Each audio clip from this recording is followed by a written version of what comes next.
we're going to jump into it again. Okay, so if I can get everybody to go to our session class 3, so your student files class 3.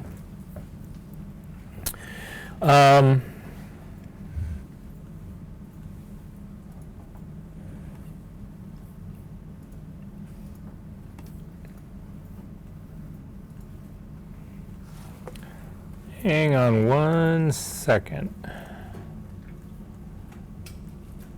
Yeah, okay. Yeah.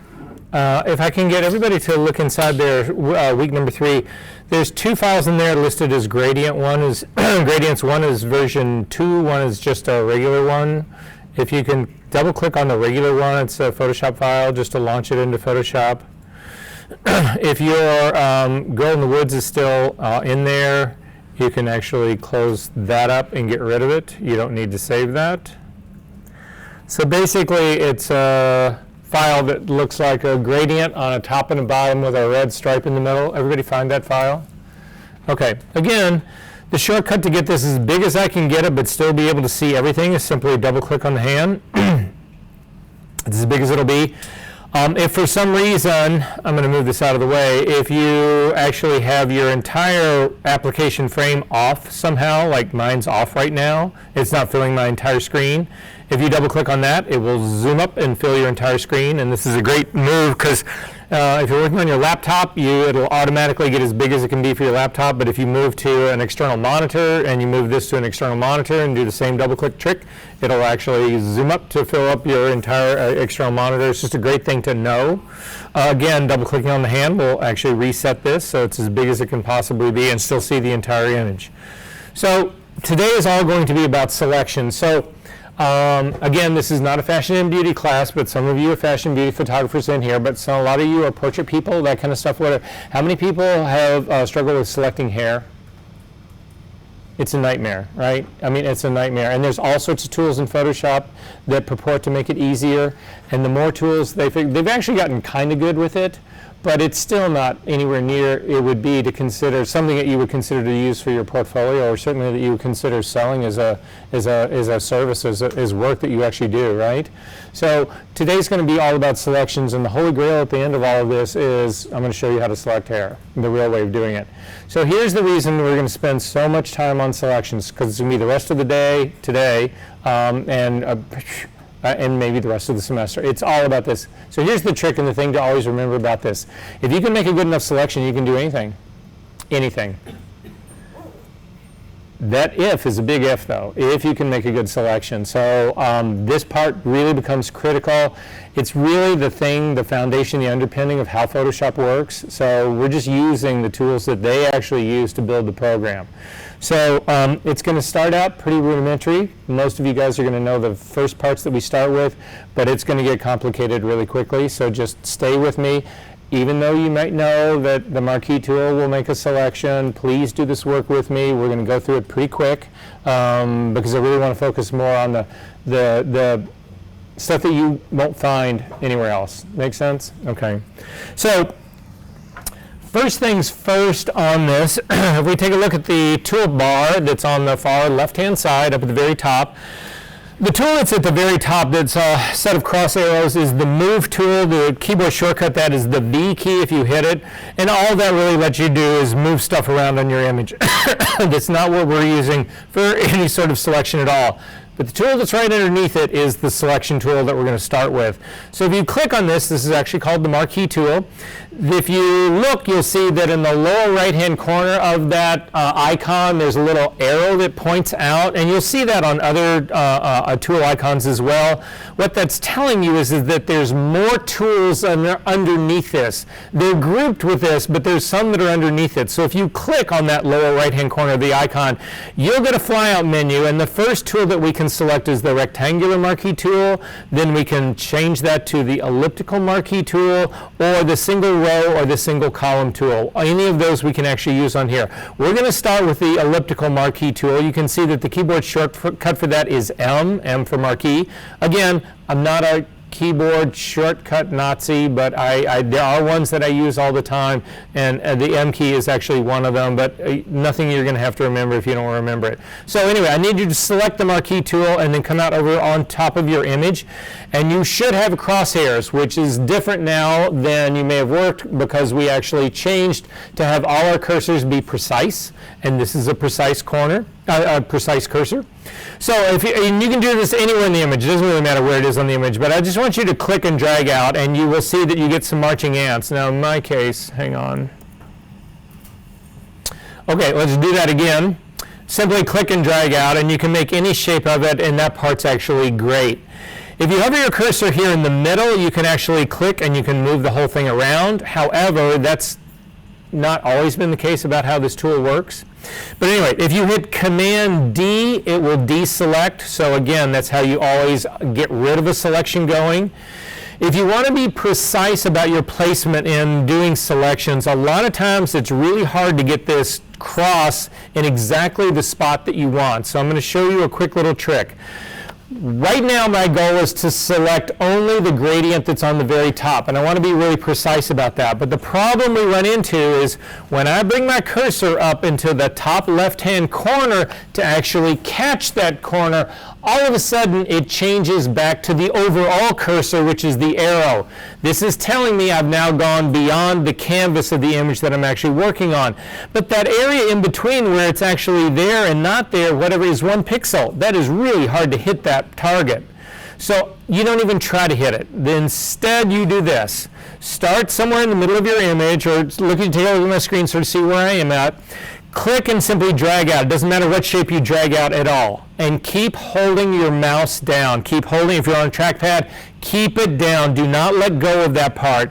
Then hold down the space bar, and the space bar will then allow you to actually maneuver this selection. And if you jam this selection up into that top corner, it will actually start collapsing. It will never go outside, but that top left corner now is actually perfectly set.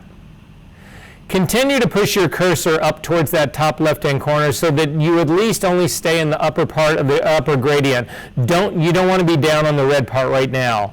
So has everybody got this cursor blinking up there? Then let go of the space bar and set your lower right-hand corner. So you can come all the way over. You can go beyond the border, and it will not change to the back to the cursor. The only line you actually really have to hit is the top of the red and let go. This is how you do a perfect selection of that top area. Simple as can be. Make sense? So what? It just let's go and let's go. Even if I hold down, I have to let that. I have to. No, okay, wait. No, hang on. Hit Command D to deselect. Yeah. Click and drag out. Nope, you let go of the cursor. Yeah. Hold on. That's all right. I do this. You let go again.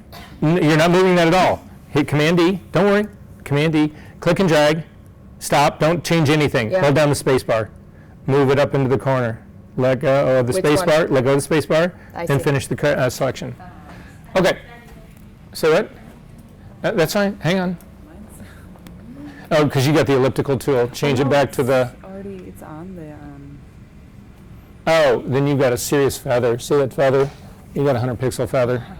It's making a very soft selection for you. It's not supposed to go out, right?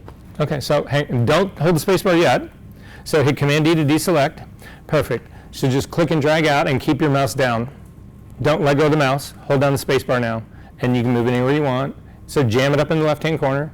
Keep going up high. Well, not that far, not that far. Just till it hits, and fine, let go of the space bar, and now complete it. Go and drag down to hit the corner. Oh. Yep. It's a way to do really precise things really quick. There's other ways to make very precise selections like this, but this is, again, it's old school, but it's fast.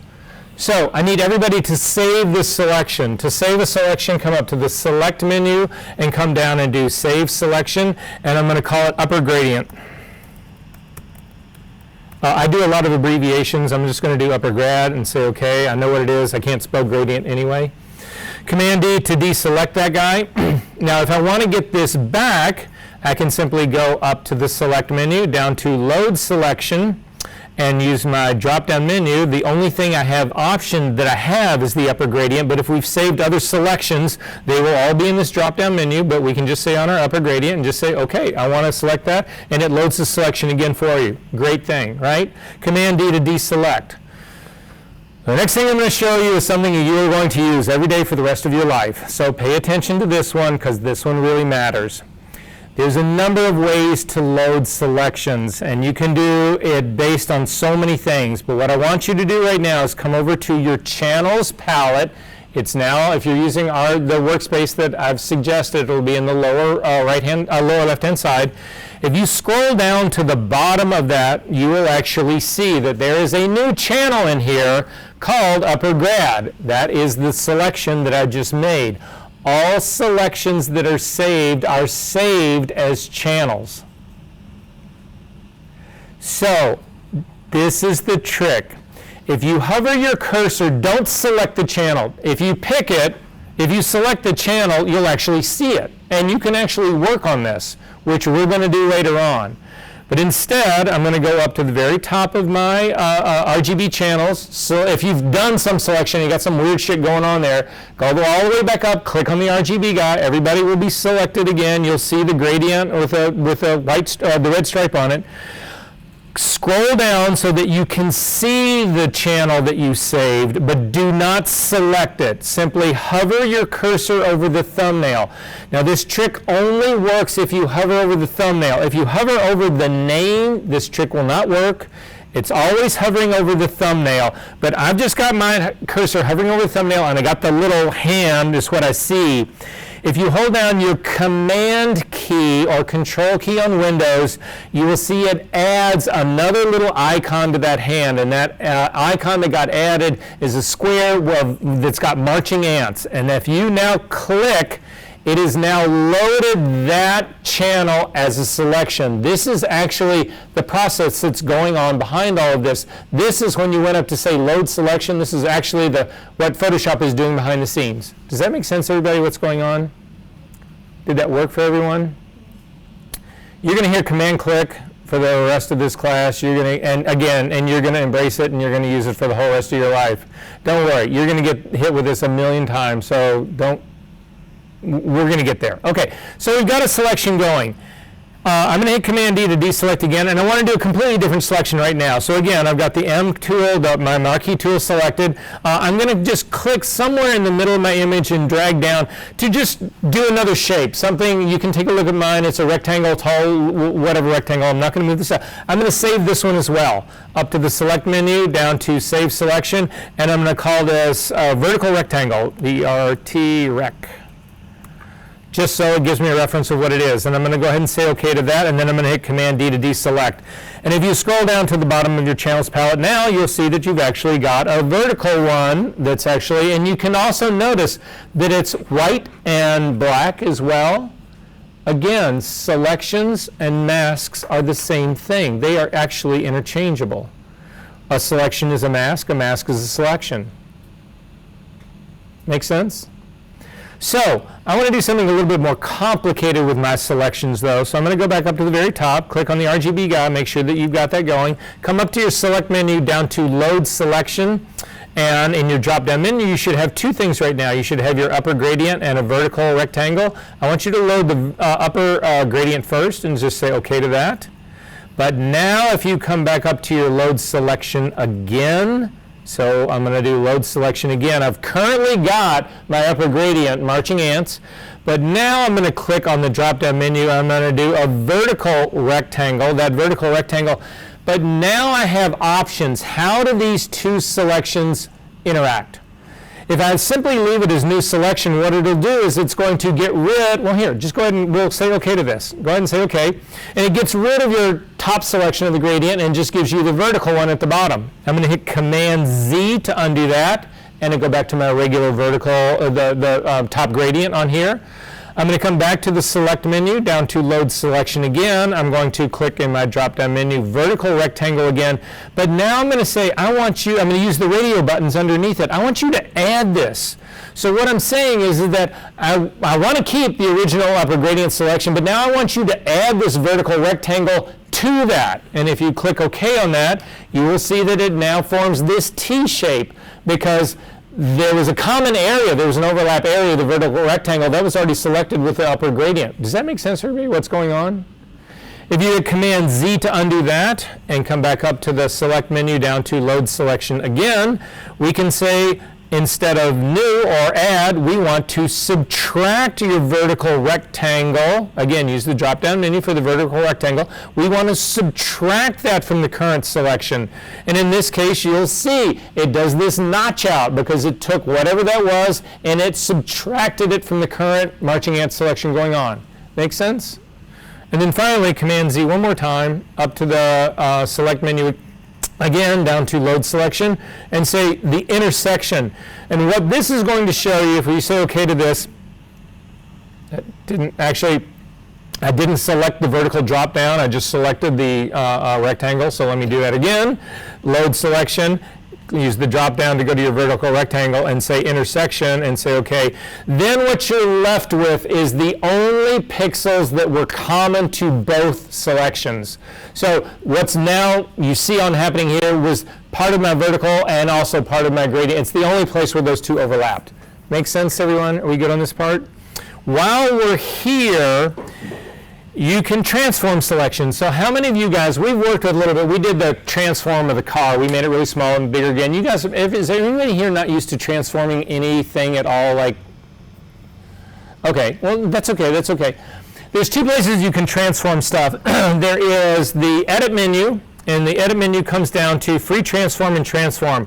The problem with this, not the problem, but the thing to know about this is that these transform image. These do not transform selections. These only work on your images. So they will make your images bigger or smaller, or rotate them, or distort them, or introduce perspective, all that kind of stuff. If you want to actually transform your selection, it is the select menu.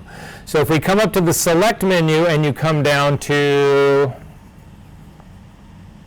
transform selection, you'll actually get control points that are now on your selection. So now with the selection going, I can actually refine it. I can actually move it up. I can take it, I can pull the corners out. I can do all those sorts of things. I can make it smaller. I can do all of that kind of stuff with it. So I can transform it. The interesting thing about this is that you can even warp it. So this happens in all the transform tools. When you select them, again, your options toolbar is controlling the selection. You see this thing that looks like a sort of a twisted, I always think of it as like a tennis net. It doesn't really look like that, but that's just the way my mind works. Unless I'm doing serious drugs, in which case I don't know what I think that is, but it doesn't matter. I'm just having a good time watching it. I get involved with the marching ants and I try to count. No, just kidding. Just kidding. Click on that little icon that looks like whatever you think it is, and you'll now notice that you've actually got a whole series of control points on your image, and these give you handles that you can actually distort the edge of your image with, and you can actually use this to map your selection to a shocking number of things in your image. You can actually do it to the curved top of a roof line. You can do it to a ball that's been distorted because it was streaking across your image. You can do it to the shape of somebody's face. You can do, I mean, it's shocking how well a selection that you can actually make. So once you get your selection distorted the way you want it, simply click on the check mark and you've got this weird distorted looking selection. Real yes. quick, can I add the dots on the selection? Oh, can you add more dots? You actually, there is a way to add to have it be more complex, but let's start with the simple stuff first. Okay, again, Command D to deselect. I'm going to go back to the M key really quickly to do two more selections. Click and drag out a selection, and I've just got a selection going. If I come down to the gradient underneath it and I click and do another one, the automatic behavior in all the selection tools except for quick selection work like this. When you've got a selection going, if you don't do anything and you just start to create a new selection, it gets rid of your original one and it starts with a brand new one from the get-go.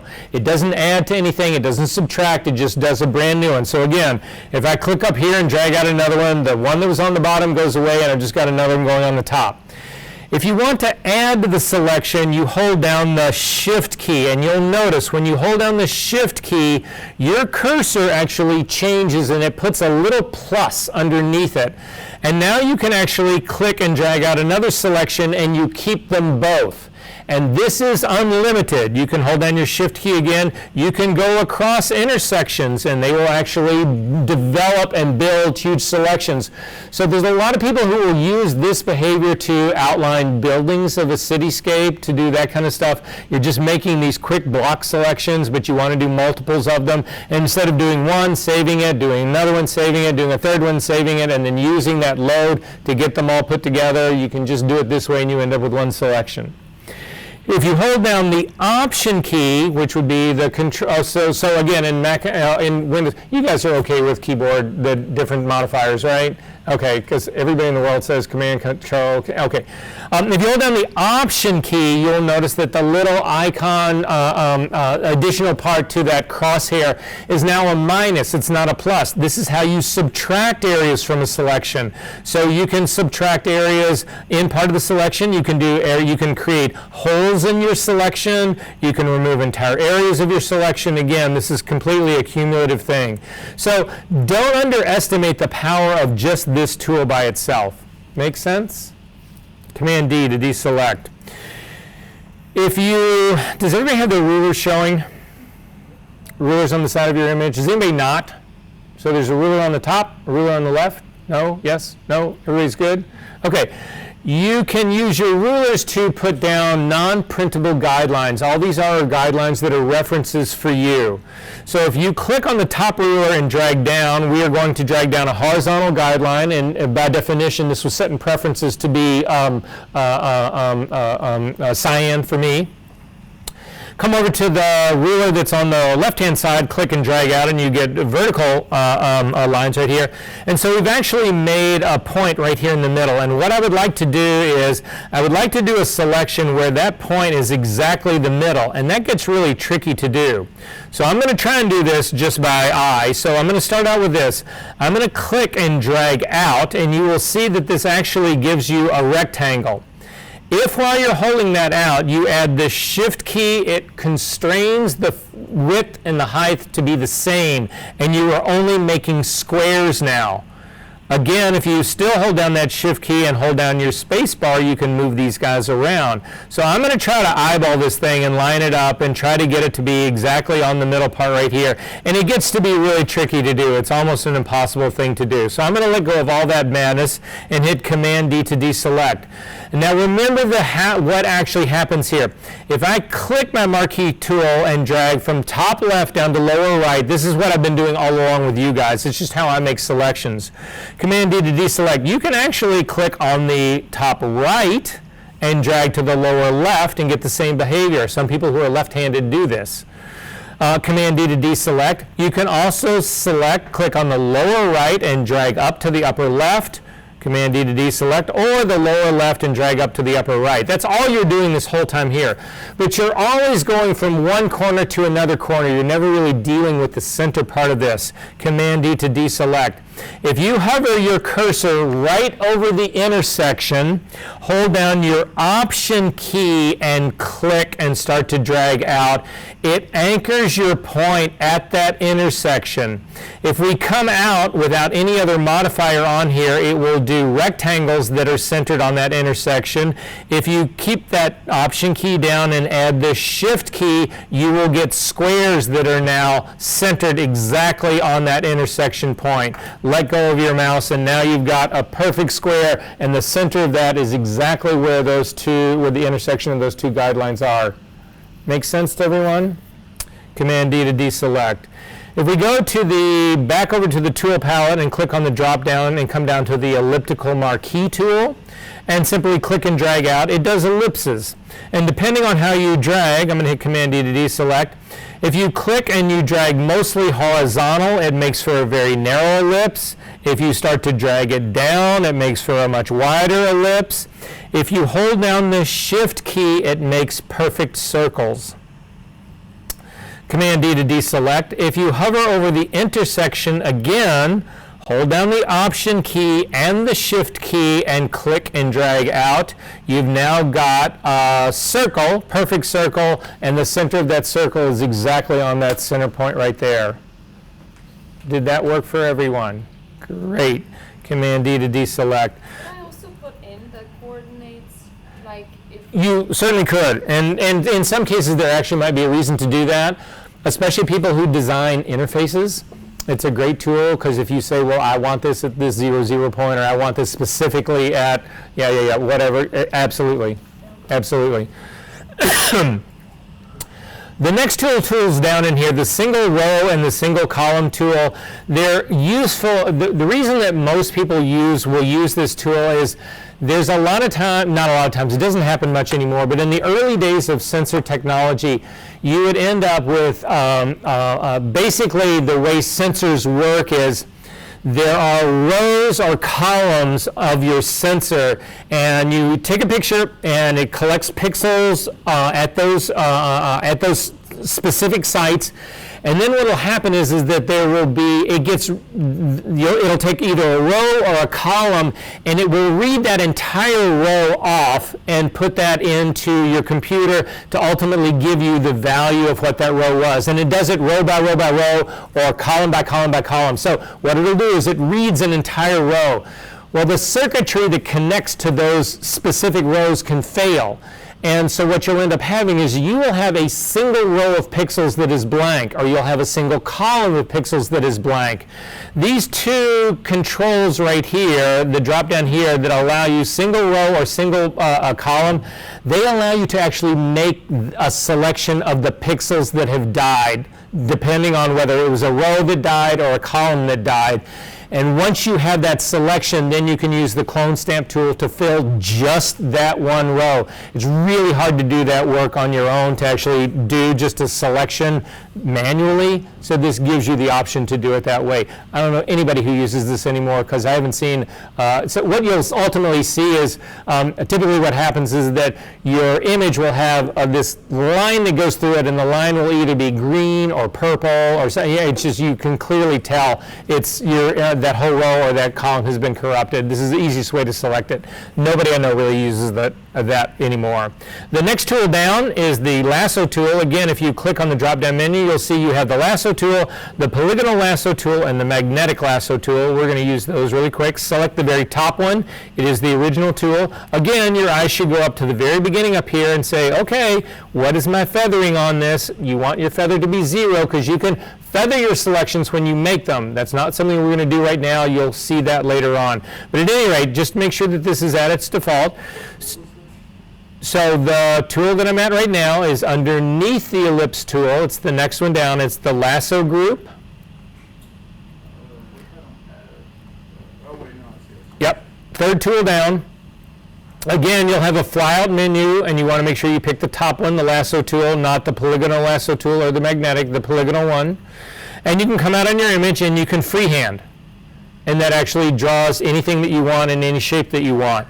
The other modifiers still work on this. If you hold down the Shift key, you can add to that freehand selection. If you hold down the Option key, you can subtract from that selection. So it's simply a way to refine those sorts of things. Make sense? Command D to deselect. You can save those selections as well, just like we've done all of these. Once you get the marching ants, it's the marching ants. Command D to deselect. The next tool down, the polygonal lasso tool, the way this tool works, oh, and by the way, we should do the shortcut really quickly. Right now, I don't want to see the guidelines on here anymore. They've done their job. I don't want to see them. If you hit the H key, no modifier, just H key, I take that back with a modifier, Command H. In my case, they go away. In your case, the very first time you do this, it's going to come up and offer you the option. You can either hide extras or you can hide the program Photoshop. Nobody needs a keyboard shortcut to hide Photoshop. What you want to do is be able to hide the extras, because what the extras are things just like this that you don't want to get rid of. You just temporarily don't want to see them because maybe they're covering up something that you do need to see or that you want to see. So if you, in your case, the first time this comes up, you want to pick hide extras, not hide Photoshop. When you select that, then Command H will hide your guidelines. Command H will then bring them back. If you use your selection tool, I'm going to go back to the lasso tool and just do a selection really quickly.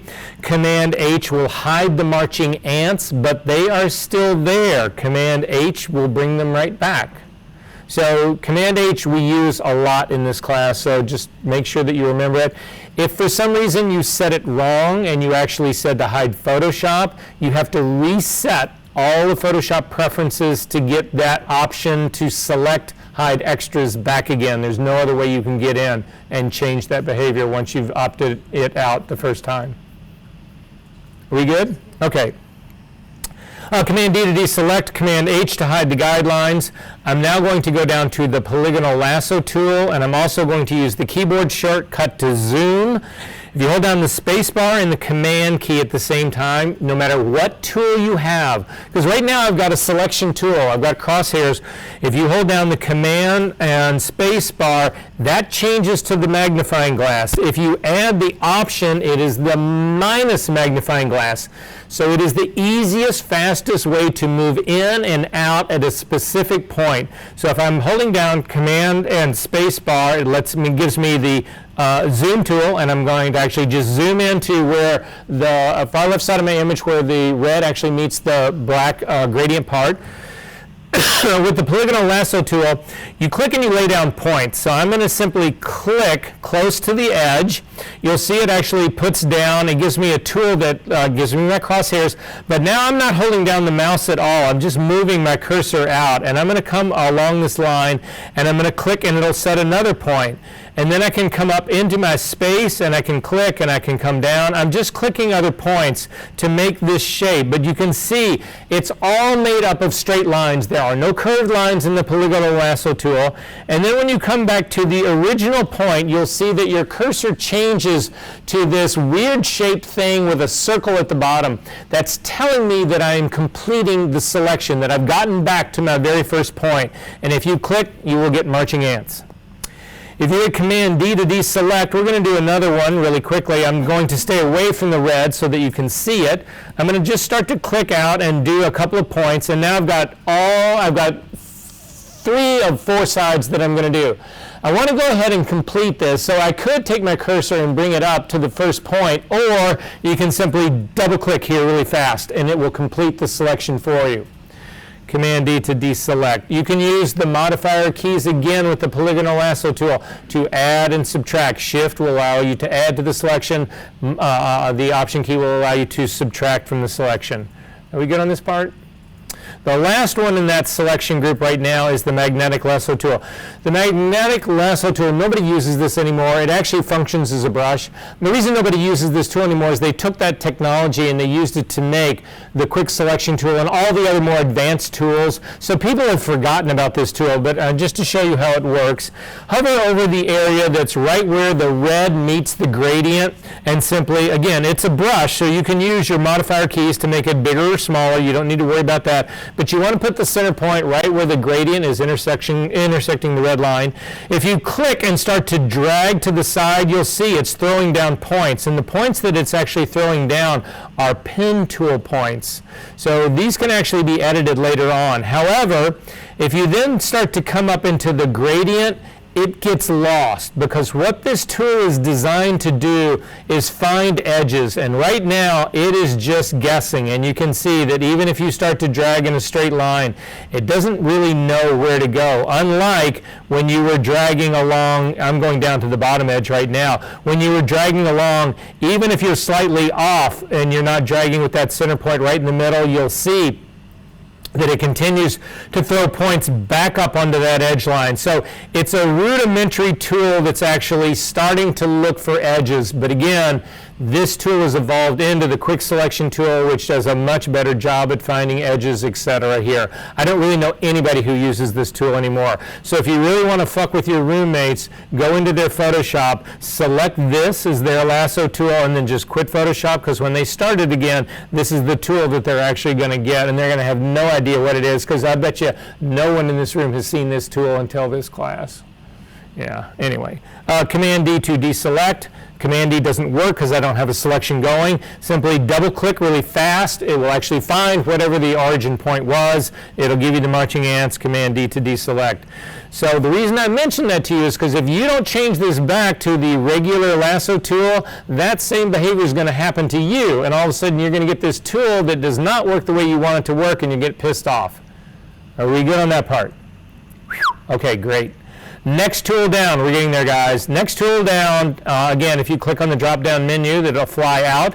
You have now, depending on the version of Photoshop that you have, all of you, though, should be on a version recent enough that you have the Object Selection tool, the Quick Selection tool, and the Magic Wand. Everybody have that guy? Okay, you want to pick the Magic Wand first. Again, older tool that nobody uses, but you might want to reconsider that. The first move, again, is up to the Options palette to take a look at what's going on right here. And the first thing we want to change is the sample size. Now, this tool will not only change sample size for this tool, it's going to change it for every tool that uses a sample size in Photoshop. By default, yours is probably set to point sample right now. Is that correct? That is not good for us. So what point sample means is it will select a single pixel. The problem with that is that there are two kinds of pixels that you need to worry about in a file that are not meant to be there but exist nonetheless.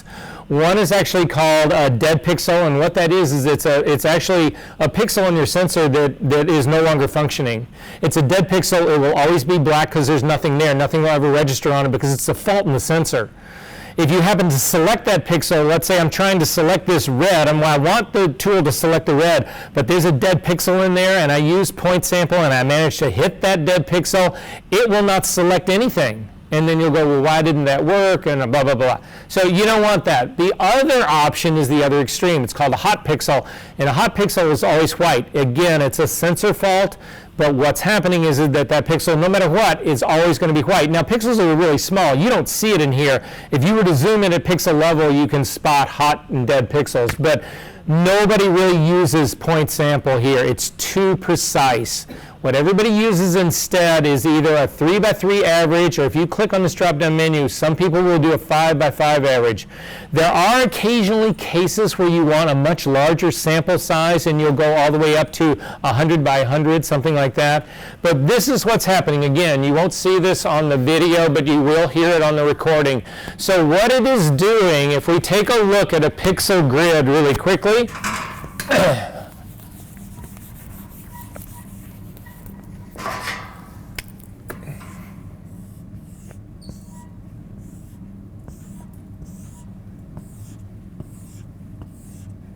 so this is just a grid of pixels. And if you leave it at point sample size, it picks one pixel and that's it. And if this pixel is hot or dead, it's going to cause you a nightmare because you're not going to get what you thought you were actually going to get. If you do a 3x3, what it does is this. It does that 9 square of pixels, and then it does the average of that. So if we're looking for it to pick a color, it will take these 9 pixels, average them together, and give you a color. Now again, pixels are incredibly small. There is not going to be any variation on that red line to do that. If I go to a 5x5, it will actually do all of these. 1, 2, 3, 4, and a whole nother set.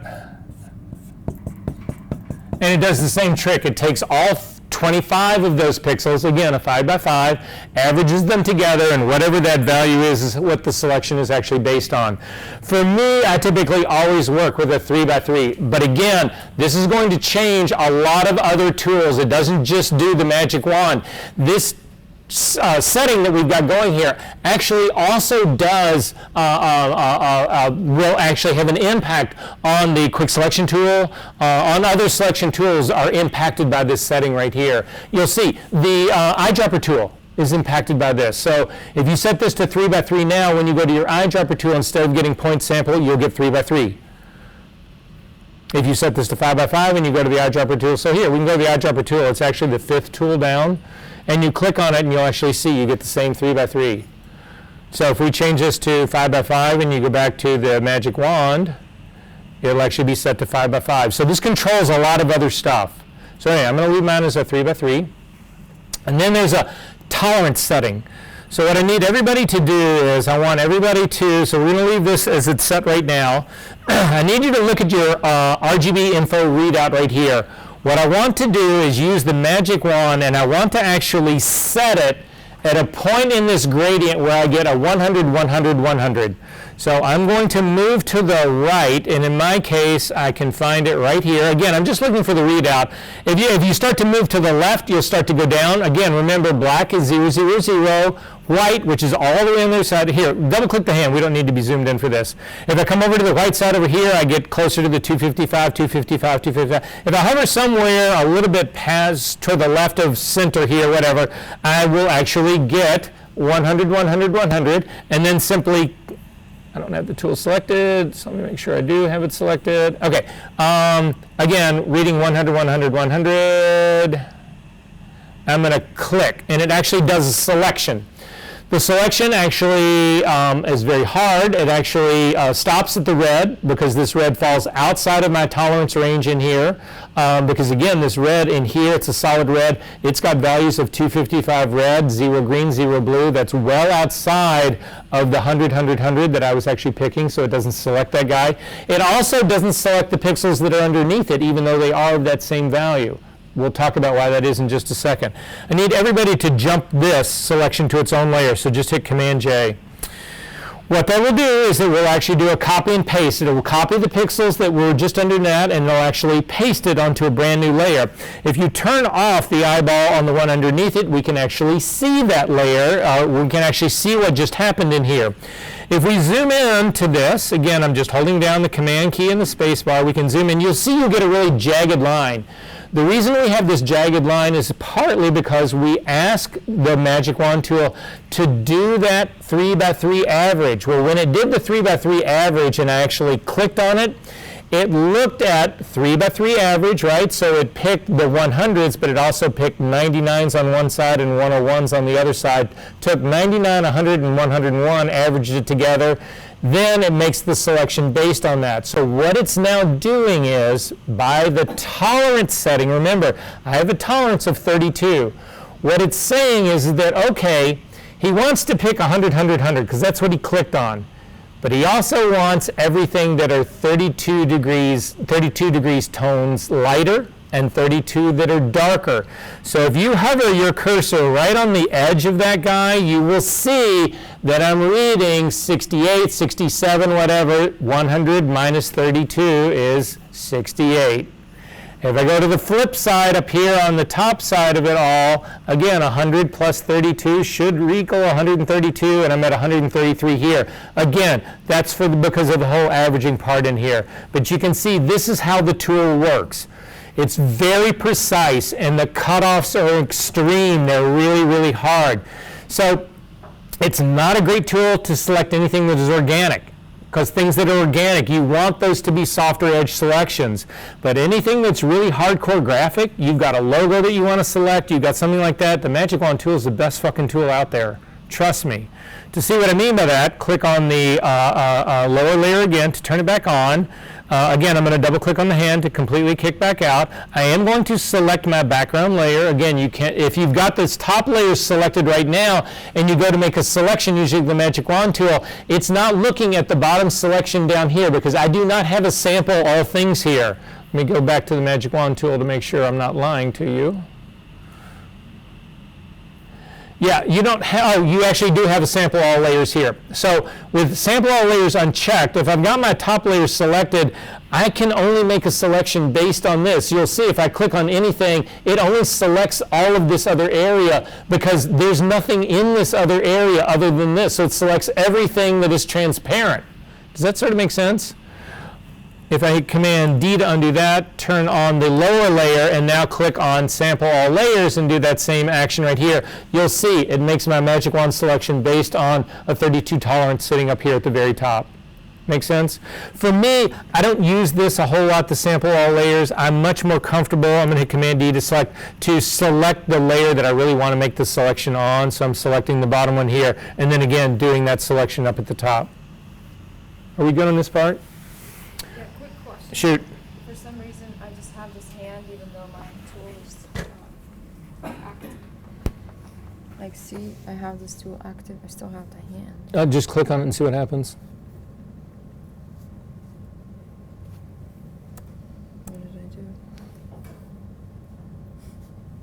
Come back down here on your lower layer. See if it gives you the same thing. Hit Command D to deselect. And then go back to this tool again. Click on that drop-down menu and let's see what we get. And make sure Magic Wand. Yeah, let's No, go back to Magic Wand. Make sure that's selected. It's still the hand for some reason. Oh, uncheck contiguous. That shouldn't be on right yet because we're going to get to that. And click again. It doesn't even do anything. And let's do this really quick. Click on this drop-down. See those little 3 lines? Click on that and let's just do hide bar. No, hide. Just get rid of that. It's only complicating things. That looks like a Photoshop restart to me. And it could be a preference reset, but just restart Photoshop, open that file again, and see if that actually goes away. So Command D to deselect. If you want this tool to select everything in your image that actually falls within that tonal range, you can do that by clicking on this, unchecking this contiguous right here. So what contiguous means is that it's going to select every tone that's in that range. So from a 68 to my 132, everything in the middle there, it's going to select that until it reaches a border that falls outside of that. And when it reaches a border that falls outside of that, it stops it. But if you say, well, it doesn't have to be contiguous, it does not have to be touching, I just want to select everything in my image that falls in that 68 to 132, you uncheck that contiguous part. Again, I'm going to use my info readout to find the 100, 100, 100, and I'm going to select it, and now you will see it's selected all the tones in the gradient on the top, none of the tones that are in the red, and then all the tones that are in the bottom that are the same thing. So most people use this tool this way because most people are trying to make that kind of selection. Are we good on this part? Okay, Command D to deselect. So what is this tool really good for? Click just on the red. There is no faster, better way to select that red thing than what we just did. Command J to jump that to its own layer, and you can see exactly what I mean. Turn off the both the eyeballs for the ones. It's like this perfect selection. If you've got rock solid, hard edges, and you want to make a selection, Magic Wand should be on your list. Good about this part? Alrighty then. So I'm going to go back to, I'll get rid of everybody else. I'm going, even the top layer. I'm going back to this guy right here. Simply use the Magic Wand tool and just click on the red, anywhere in the red. It doesn't matter. It selects the whole thing. And then I jumped it to its own layer, Command J. It's just a copy and paste, and then I can turn off the eyeball for the one on the bottom, and it gives it to me perfectly. We good? Okay. All right, I'm going to get rid of this. All right, selections at its very basic. I want to go back to the marquee tool, the M key, and I want you simply to click and drag out a selection. I've got the oval, I don't want, or the ellipse, I don't want an ellipse. Command D to deselect that. Up, and I'm going to click on my drop-down menu, and I'm going to go back to the rectangular marquee tool, and I'm going to click and actually drag it down like this. So I've just selected stuff in the middle. If you hit Command I, you invert the image. And you can see what's happened now is that the opposite of red is cyan, so it's giving me the invert of that. My gradient has actually just flipped, so everything that was dark has become light, everything that was light has become dark. That's all that actually did. I'm going to hit Command Z to undo that. Instead, what I want to do is I want to invert the selection. So instead of having this selected, oh, actually first, let's do this. Let's do this first. Let's do this. Let's hit the B key really quickly. Make your brush smaller. Again, I'm using the arrow keys to make my brush smaller. Hit Command D really quickly first. Hit the B key. Make my brush smaller. Okay. Ooh. Command D, Command Z to undo that guy. All right, I'm going to drag the marquee tool out again. I'm going to hit the B key to actually get a brush. In my case right now, I've got a cyan as my foreground color, so whatever we're going to paint with will actually be your color. But it doesn't matter what the color is in the beginning. If it's white, it's black, it doesn't matter what it is. Mine happens to be cyan. So I'm going to simply click and drag, and you can see what happens with a selection. Selections control where things can happen and where they don't happen. So this selection is saying, okay, fine, you've got a selection going. You can only lay down ink in that area. The whole outside of this is protected. No matter how much I drag across areas outside the selection, nothing happens. But the minute I get inside the selection, it allows me to actually paint. Does that make sense for everyone? So this is one of the reasons selections become so important, is that they really restrict, so that then you can actually, if you can get the selection correct, you can go in and do all sorts of weird shit in there, and it will keep you in the lines, for lack of a better way of putting it. Does that make sense, everybody? Okay. I am going to go back in time. If you take a look at your history palette, we can go back to where we just did the rectangular marquee tool. I've done 3 brush strokes in here to paint. I want to go back to when I just loaded the selection before there was any painting at all. So this is now the area inside the selection is live, the area outside is protected. But if you want to paint on the outside, you need to invert the selection, not the image, the selection. To do that, it's up at the select menu down to inverse. And now what you'll see is not only do you have the very same marching ants in the middle, but you've got a whole set of marching ants that are going around the border on the outside. Again, I'm going to hit the B key to get my brush tool. I'm going to start in the middle, but I've inverted things now. The middle of my selection is now what is protected. If I move around in here, I can't paint it all. But if I move on the outside out here, I can paint everything that I want. Because again, the selection is this outside part, not the inside part. Does that make sense to everyone? You can... Say what? I'm not seeing the side of the and then when I did Okay, so you have a selection going, so hit the B key and hover over this area right here and just paint. And right now, oh yeah, so now you're painting your black because you've actually got, see, your whole selection. It's not the center selected, it's this whole area around it that's selected. That's what the extra marching ants are for, right? So stop right here, we're not done. You can invert your selection again. So let's invert it again. So I'm going to go back to select menu, invert again. Now this goes back, it protects the area on the outside. The inside becomes live again. I'm going to actually give myself a new color to paint, like a green. And now I can paint this, but look what happens. It perfectly aligns with the selection. So the green and the blue are perfectly next to one another. I didn't cover anything in here because I was using the selection to control where I could lay down ink and where was protected. Does that make sense, everyone? Okie dokie.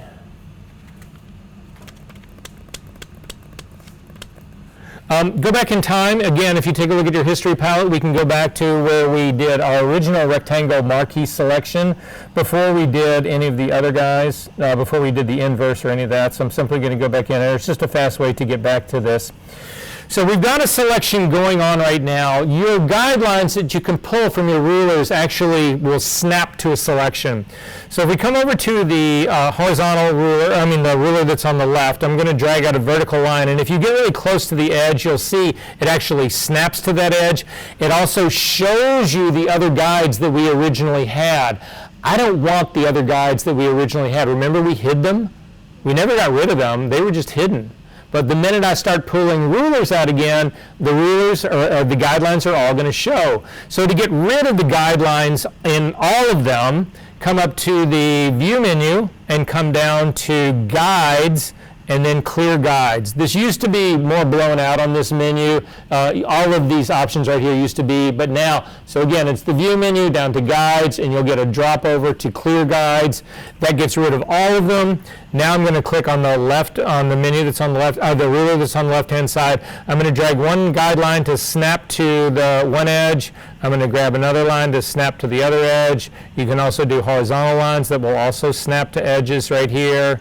So you can do all of that part here. That part is great in here. So this is now showing you where my original selection was. And the only reason I'm doing that is that we're going to modify this selection, and I want you to be able to see what got modified, how it got modified. So come up to your select menu right now, and you want to come down to modify. We are now going to modify this selection. Now in modifying this, this is a general on the entire selection. This is not like we are using the shift key to add to one little place or the option key to subtract. We're simply going to do all of this. So the first thing I want you to do is contract. So I'm going to do modify down here to contract. And we're going to put in 20 pixels. Now, the number of pixels that you put in will vary depending on the resolution of your image. So if you've got a really high-res image, you're going to need a high pixel count that you put in here. If you have a very small res image, whatever, then a very small amounts will actually have an impact on it. But if this isn't like you're making some, it's not like you're burning this into this image right here. So I'm going to use 20, and I'm simply going to hit OK. And you can see what's happened now. The guidelines were the original selection, but now I've just contracted this and it's pulled it in by 20 pixels. If you say to yourself, well, that's the perfect amount, you're good to go. If you say, well, that's the wrong amount, I wanted it to contract even more, just hit Command Z, will undo it, and then go right back to the select menu, down to modify, down to contract, and make it 40. And say OK. So you can fine-tune this all the time. You can really see what you're ultimately doing here. That's not going to be the end of the world. Does that make sense, everyone? OK, Command Z to undo that. Back up to select, down to modify again. We're going to do expand now, and I'm going to leave this at 20 pixels and say OK. And you can see it pops out. What I'd like everybody to notice, though, so it's expanded it, but you'll notice that the corners have actually been clipped off. And the reason the corners have been clipped off is this.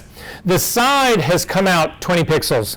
The bottom has come down 20 pixels. The top has come up 20 pixels. And this side has also kicked out 20 pixels. So it's expanded all the way around. But what's happening here on the corner is it's expanding from the corner out. And this becomes a diagonal cut off. Does that make sense? Because you would typically think, well, this should just be a square corner. It won't be. Not in Photoshop anyway, because it's coming directly out on a diagonal, and that diagonal is 20 pixels out, but you don't keep the shape of what you're actually doing here. Make sense, everybody? That can trip you up. So I just want to make sure everybody got that. Command Z to undo that. Back up to the select menu one last time, down to modify, and we're going to do border now. And in border, let's go ahead and put in 20 pixels for the border. And what you'll see here is that it actually then gives you a selection that's been contracted and also one that's been expanded. So if we take a look at our live pixels right now, again, hit the B key to get a brush. You'll see that it'll only paint in this edge that's right here in the middle. This becomes really good if you're trying to blend in an edge of a composite.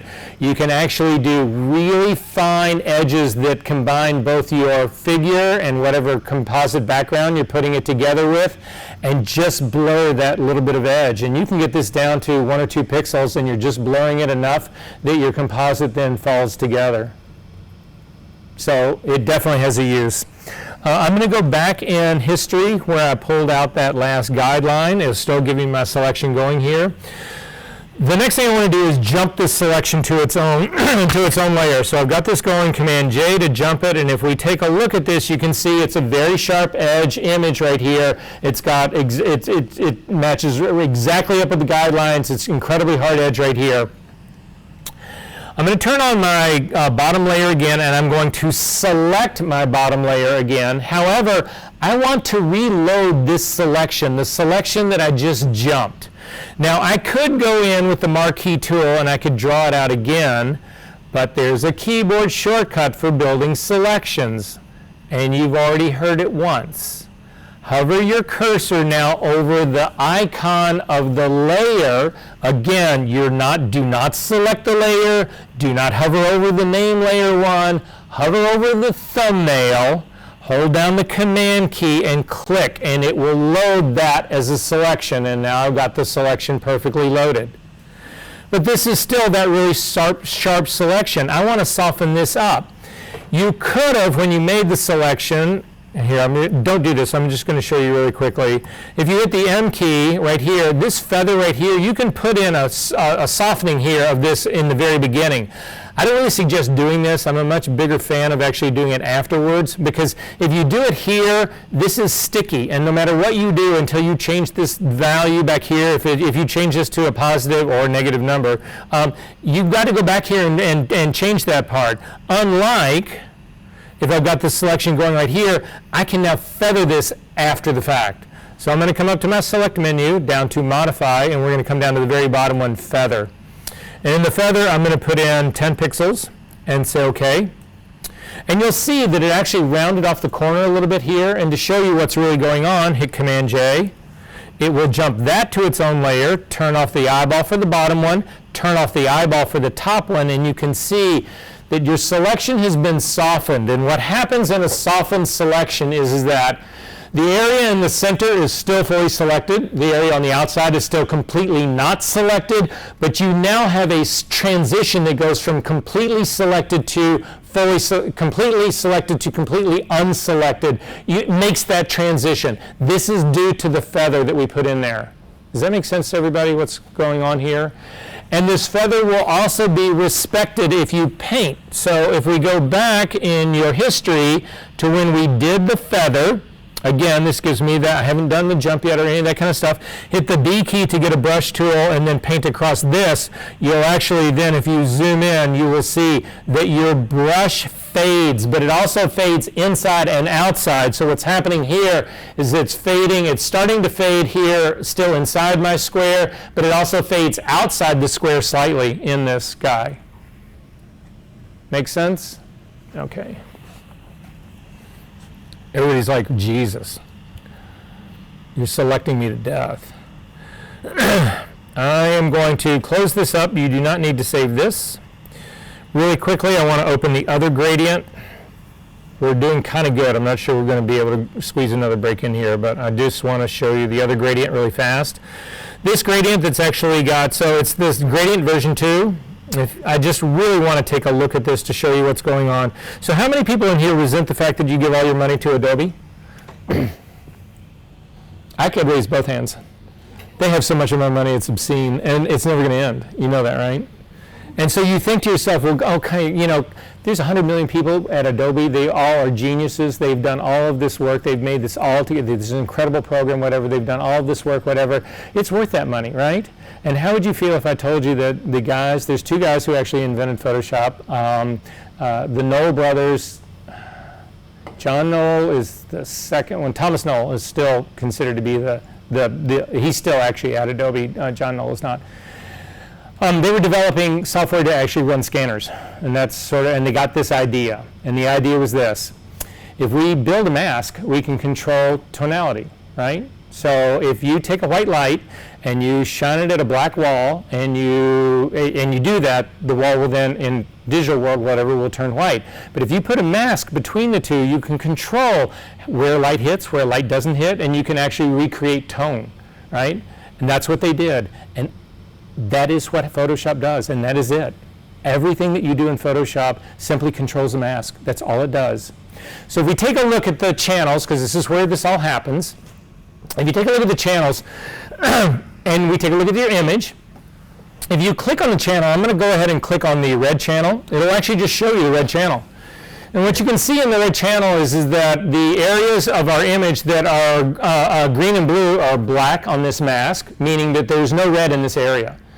The area that is red, that's white in this mask, is completely red in my image, so it's letting all of that red light through, right? And then the gradient, again, gradients are made up of, because these are neutral grays, they actually have varying amounts of red that go all the way up and all the way down, right? From 0 all the way up. If you actually hover go back to the whole red version, the full version, so click on the full composite. If you hover your cursor over just the red stripe and take a look at your info palette, you will see in the info palette it says red 255, 0 green, 0 blue. If you look at your mask, that's exactly what's happening. 255 is white, 0, 0. That's it. Everything you do in Photoshop impacts these 3 layers. That's all it does. So to see what that really means, go ahead and go back up to your red guy right here. We're going to add a blank layer on top of this. The easiest way I add layers, there's a number of ways of doing it, but if you look at the bottom of your layers palette, there's a little square with a plus in the middle. If you click on that little square, it will put on a blank new layer, which is what we want to do. I'm going to hit the, I do want to go to my foreground color right now, and I want to pick a pure red. So click on your foreground color. If it opens up, again, the easiest way to do it is just select the red value in the color picker that opens up, type in 255. Hit the tab key, go to green, and type 0, tab key, go to blue, and hit 0 again. All I've done is created a pure red. Again, pure 255 red, 0 green, 0 blue, and say OK to that. I can now use a brush to actually paint in this layer using that. So hit the B key to get a brush. I'm going to keep my brush now. Again, if you look at mine, it's a completely hard brush. I'm going to leave it at that. And I'm simply going to click and drag a line down here. And I want you to look at what's happened. We now see red. We see this red line.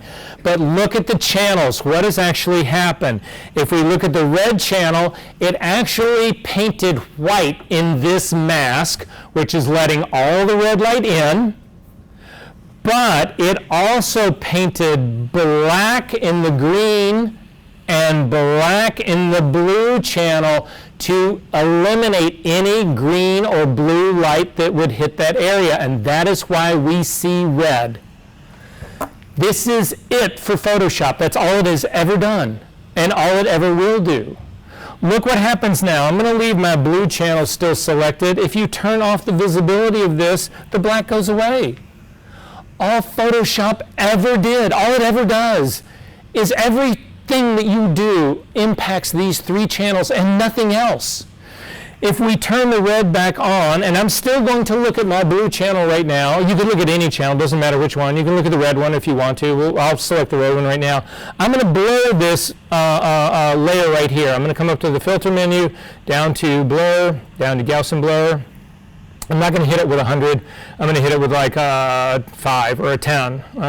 We need something a little bit more of 50. And I'm going to go ahead and say OK to that.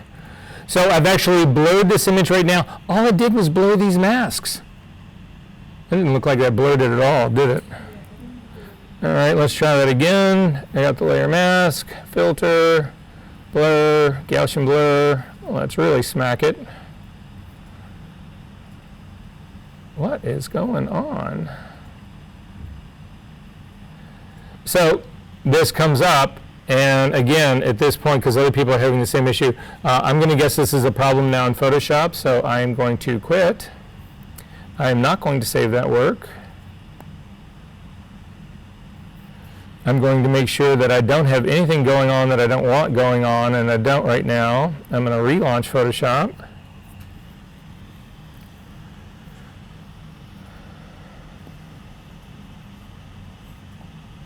I'm really going to hate the stupid fucking picture that they have for this version of photo. I'm going to hope they really upgrade Photoshop really fast again so I don't have to look at the stupid line picture again. A quick way to get back to whatever you just closed up is up to the File menu down to Open Recent, and it will be in order. This is the last number of things that I've actually opened up. I'm open all the way up again. I'm going to click on that. I'm going to add my new layer on the bottom. I'm going to hit the B key to get a brush tool. I'm going to drag across it again just like I did before. I'm going to look at my red layer. I've got my layer number 1 right here. I'm going to actually come up to my filter, and I'm going to blur this.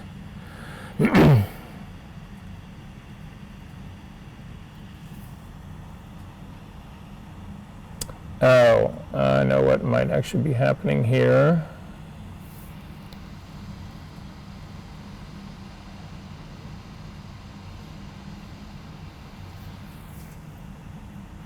Oh, you know what it is? I'm sorry, guys. I've actually got my red layer selected, and it's trying to blur the channel, not the image. So I'm going to go back up to my complete image right now. So you'll see this once I do it here. So again, select the RGB guys so that we can actually impact the mask. So, impact the layer. So then again, up to the filter, down to blur. This will work. Down to Gaussian blur, and we don't need to quite hit that with a 50. We'll hit it with like a 20, and I'll go ahead and say, okay, all it has done is gone in and blurred that white line, and it also blurred the black line and the green and the black and the blue, right? Does that make sense to everybody what's going on here? And again, if I turn this off, it goes away. If I invert this thing, so I'm just going to, I've now got this layer selected, I'm going to go ahead, this might work, we'll see, because I don't have the RGB selected. I'll hit the invert on that, yeah. So I've inverted this now, and when I actually did the invert on this part, what it did was it actually inverted the blue by itself, and inverted that layer, because we can work on these channels by themselves. I'm going to hit Command-Z to undo that so I don't confuse the hell out of everybody, and go up to the RGB guy again, and again, I'm on this top layer, which is just the streak of red. I'm going to hit Command-I to invert it, which makes it cyan, and now you'll see that it has no red in it, but it has total green and total blue. Well, what is red and what does green and blue combined make? Cyan. So that's all the way Photoshop works. Is everybody clear on that part? This is going to be important in just a bit.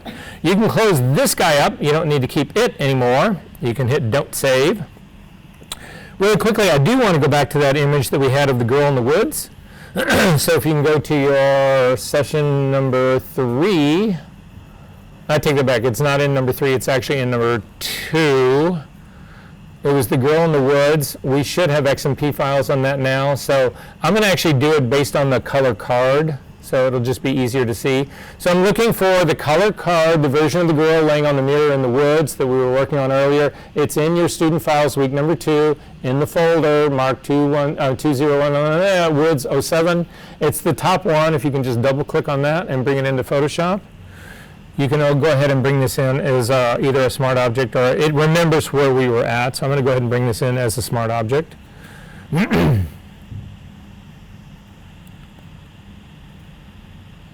Okay. Again, I'm going to double click on the hand to get it as big as I can get it. I'm lagging pretty badly right now. There's one last selection tool. No, that's not true. There's a lot of selection tools, but the next one I want to show you is this. It's up at the select menu. It's not any of the tools that you find over here. It's actually up at the select menu. If you click on that and get a drop down, you will actually have a thing called color range. And if you actually select that and open up, there's a good chance, depending on whatever you have selected, whatever your foreground and background colors are, it's going to give you an initial selection right here. In Ural's case, you should be seeing this still as an image, but then you have this preview that should be kind of dark. Is that kind of what everybody's got? So has everybody got this actually showing part right here? Okay. No? Then you need, there's just one setting, because we're going to change it back to black in just a second. Click on this drop down and go to the very top and do none. And you'll get the girl. Okay, so what this tool does is it actually, if you take a look at the very top in the drop down menu of color range, you have sampled colors. You've got reds, yellows, greens, cyans, blues, magentas, highlights, midtones, shadows, and then skin tones, and then out of gamut. Forget skin tones. It doesn't work. Don't ever use it. You'll be frustrated. Instead, and probably don't use these, the reds, greens, yellows, but the reason these are problematic is that these are reds as defined by Photoshop. Well, we all know that 255 red, 0 green, 0 blue is a red, but what about all the reds that are close to it? Adobe gets to make that call, what's red and what isn't red. At what point is it no longer red? Adobe makes all those calls, and that's not precise enough for us. So primarily I use sampled colors in all of this, and I will do the highlights, midtones, and shadows. I'll show you that in a second. But we're going to start with sampled colors right here. And what I want you to do is simply click on her leg. And you'll see you get this preview that's on your, that's inside that little box here. But in my case, I've got a fuzziness of 145. If you want to see the same screen thing, set your fuzziness at 145. We'll talk about that in just a second. However, I want to see a bigger preview of this. To get the bigger preview, click your drop-down selection preview and go to grayscale. And then your image becomes the same thing. It is now a live preview. It's a big version of what we're seeing here in the smallness of this. But this fuzziness slider is working just like the tolerance slider that we had in the magic wand. And I'm clicking on it and it's saying, okay, well you want that color of skin tone that we clicked on, but you want this gigantic range of other colors that are really near this guy, right? So to choke this down to be more precise, click on your fuzziness slider and start to drag it way down. I'm going to pull mine down till around a 35, something like that. And you can see now that it becomes far more precise in here. But in my case, it's selected the side of her leg and skin tone, but not the top where the highlight is. If I use my selection tool to click on the top, like all selection tools, it gets rid of the original selection and it makes a second selection now based on the highlight on top. I don't want that to happen. I want to add to my selection. So to add to your selection, it is these eyedroppers right over here. If you see right here underneath the Save button, you'll have an eyedropper that's got a plus on it and one that's got a minus on it. I want to add to this. So click on your plus eyedropper tool and then come over on this really dark area on the side of her leg and click. And it does not get rid of my original selection, it simply adds to this. Does that make sense? And then I can continue to use my fuzziness slider to either crank it to open it up a little bit more or to choke it down a little bit more to be a little bit more precise about this. But I'm doing all of this to actually give me, you can still use your keyboard shortcuts for the zoom tool. So I'm holding down the space bar and the command key so that I can zoom into her legs here a little bit more. I'm going to click now here on the top again to expand my selection a little bit more. I'm going to click here on the bottom part. It's now expanded this quite a bit and I can actually begin to use this. But you'll see it's also doing all of my image as well. That part I'm okay with. I'm going to go ahead and say okay to this. And then I'm going to jump this to its own layer, Command J. And take a look at the selection that it made. And you can see here that the selection that was really made is not as hardcore as the magic wand. Look at the fall off that's happening right in here. It's much more of an organic selection. So most people use this in place of the magic wand tool because it also selects all of the color in your image to actually be that. Does that make sense, everybody? What's going on? Okay, so that tool works great for us. I use it all the time. If you want to see what, just really quickly, so we can do it so I can explain a couple of other things here. I just threw away that jumped layer. I'm going to go back to the select menu down to color range again. And this time, instead of selecting a color, again, I'm going to hover over my image. I'm going to go over to the hand tool and double click. With the color range open, I don't see my whole image, so I'm going to cancel out of it really quickly. Double click on the hand and then go to color range. If you, in the drop-down menu, select highlights, you get two additional sliders. You have a fuzziness slider, but you've also got a range slider. So right now I've picked highlights, and it's saying, okay, well, what are highlights? And so what Photoshop is doing, mine is set to 190, my range. So 190 to 255, it is selected. If you start to push this slider up, you get a more discriminated version of highlights. So now it's only 224 to 255. It's made that distinction. Does that make sense to everybody? So if you only wanted to select stuff that you wanted to, well, what will not print? What will actually lack all detail? You can crank this slider up or actually type the value in. Remember we said anything above 250, between 250 and 255 would be will have no detail in it. Right? My detail, highlight detail, 245 to 250. At 250, I've lost detail. Well, that's everything in my image that's not going to have any detail in it, which tells me I'm okay with this. It's a blown out sky, but that's okay. You can go in the opposite direction by selecting your shadows. And in shadows, you still have that same range. Again, it's going now from, in my case now, it's everything from 0 to 24. This is now what I'm seeing. If we go to midtones, you get two of these sliders. you can really define your midtones. So what are your midtones? In my case, the default setting says it's everything from 0 to 105. I'm sorry, everything from 0 to 105 is not selected. Everything from 105 to 150 is selected, and everything from 150 up to 255 is not selected. So this really gives you a way to determine, instead of just saying, oh, I would like to select my highlights, you can really go in and dial this. Make sense? Okay. We can cancel out of that. How are we doing? Okay. One thing else that I want to get through really quickly today, and then we're going to start on the hair one. You can close this one up. You don't need to save it. You need to go back to our session number 3 for today. And inside there, there's a file called Select and Mask Practice File. I want you to double click on that to open that up. And again, this is just habit for me. The minute I have an image opened up in Photoshop, I always double click on the hand to just get it as big as I can get it. So did everybody find this file? Where was it again? So in our session number 3, it's called Select and Mask Practice File. Yes? It's asking to convert the embedded profile. Oh, that's a problem, because now what that's telling you is, if we take a look at mine, you can see mine is an sRGB file here. That's telling me I'm the one with the problem. So if I look at my color settings, this defaulted back. Remember I told you guys I just upgraded to Photoshop 24, and it said, do you want to import all your preferences? And I said, yes, I do. Guess what it didn't import?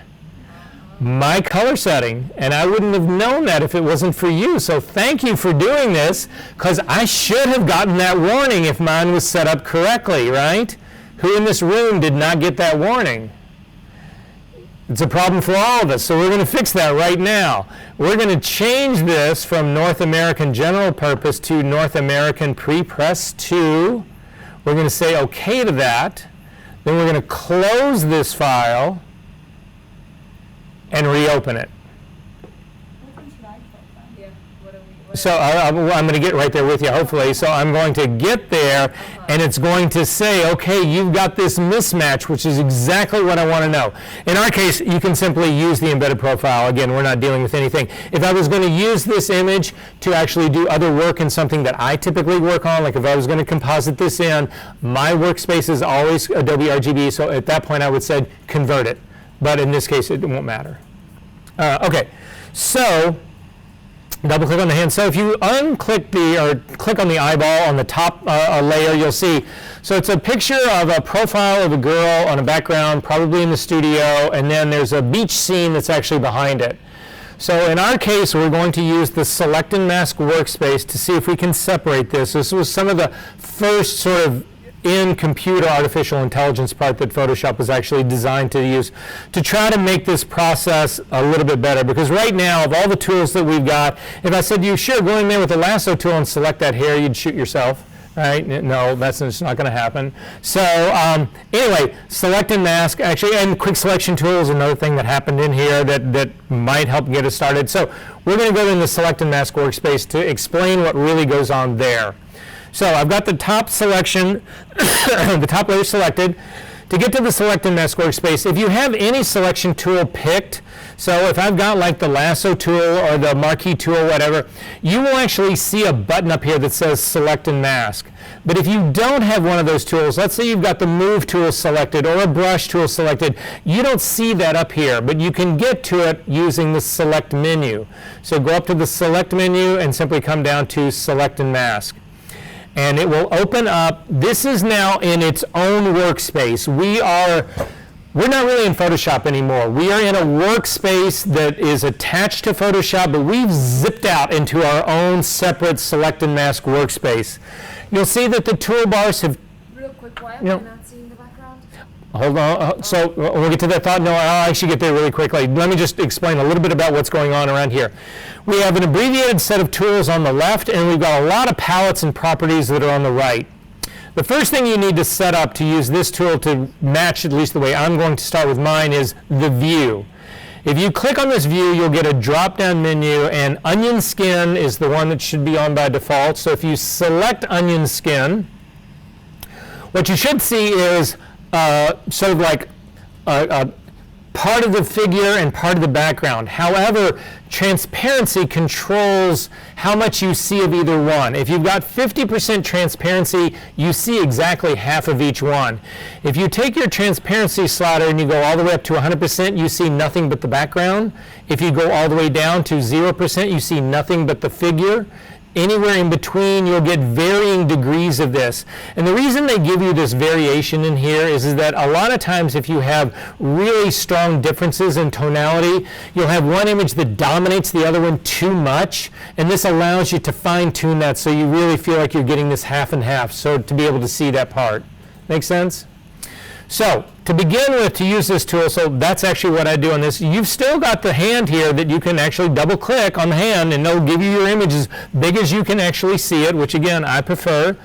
Then we need to look at the tools and work our way down. If you select the very top tool, top left-hand side, it is the quick selection tool. It is identical. It is the tool from Photoshop. So some people start with this tool actually in Photoshop and then bring it in. That's ridiculous to me. You might as well do all the work in here. So that's what I'm going to do. I am going to use my bracket keys to make my quick selection tool a little bit larger, but remember what I said about this tool when we were selecting the castle. This tool looks for edges. Do not let this tool touch the edge you want to find. So I'm going to click on the head. I'm going to start like the top part of her forehead, and I'm just going to click and start to work my way around to into her face and then down into her shoulders, and you can really sort of see what's going on. Again, if you use this tool and you click across the line that you wanted it to find, look what happens. It'll actually then start to, it selects the whole background. Do not touch the tool you want it to find. So Command Z works in this case at all. So I just hit Command Z to undo that part. So when you use the quick selection tool, you use it to select the real body of your stuff, but stay away from your edges. Stay away from all this feathery hair. Stay away from all of that. So I'm going to just continue to select, even though I selected just the top part of her head. Photoshop said, oh, okay, well, he wants to select all the hair. But then you see it doesn't select the hair. This is what the onion skin is all about. Whatever's selected, you see is 100% opacity. So you can see that her face has been selected, her hair and up in this has been selected. The hair that's going up here in the front has also been selected, but so is the background. The hair here, in the middle part of the section here, has not been selected. That is no longer a part of my selection. To see what really has been selected, go to your drop-down, your view menu right here, click on the drop-down and go down to black and white. This is the mask that's going to be created. And you can see the edge in the front of her eyelashes and her lips and her chest, that's all been selected great. The hair sucks. The back hair, how many people picked up that the whole hair and all the back edge of her back had not been selected? It's really hard to see. How many people picked up that this hadn't been selected or that too much of this had been selected? Does that make sense what's going on here? So hopefully there's a better way for this, and I think there will be. Change your view back to the onion skin. We're going to go to the next tool down. The next tool down is actually the Refine Edge tool. And it's important to understand how this tool works. There is no opacity slider in this. There's no going over an area twice. You either say, I want you to run this tool on this area or not. And so you don't want to use this tool down on her body. All the area down in here that has been selected properly, you don't want this tool to touch that stuff because it'll fuck it up. But this area that is already fucked up, you want the tool to actually do its work on that. So I'm going to make this a little bit larger. And I'm actually going to start to paint over this area that I'm getting mixed background and mixed hair. Now, as long as I'm painting with the brush down, you're not going to see any change. But the minute you let go, it will recalculate, and you can see now it's selected a lot of the finer, featherier part. It got rid of the background. However, I need to do the same thing on all the fine hairs that are in the that we're missing. So this whole area needs to be painted in, and you'll see it shows a whole lot of the background, but when you let go, it only leaves the hair behind. I need to do the same thing for this entire area that's on the back, because all of this got missed, but all of these fine little feathery hairs that are on the back also got mixed. So I need to add all of this to that refined selection.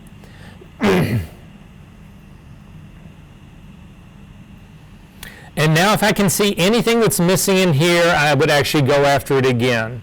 Now if we then use our view drop down and take a look at our black and white, this is a much better mask, wouldn't you guys agree? I would. But look what's happened. You see this area right here? I missed this with my refined brush. There's a lot of background that's actually showing through here. That's not fine feathery hair. You can still use this tool while you are in this black and white mode. I also missed, I think, this area right in here.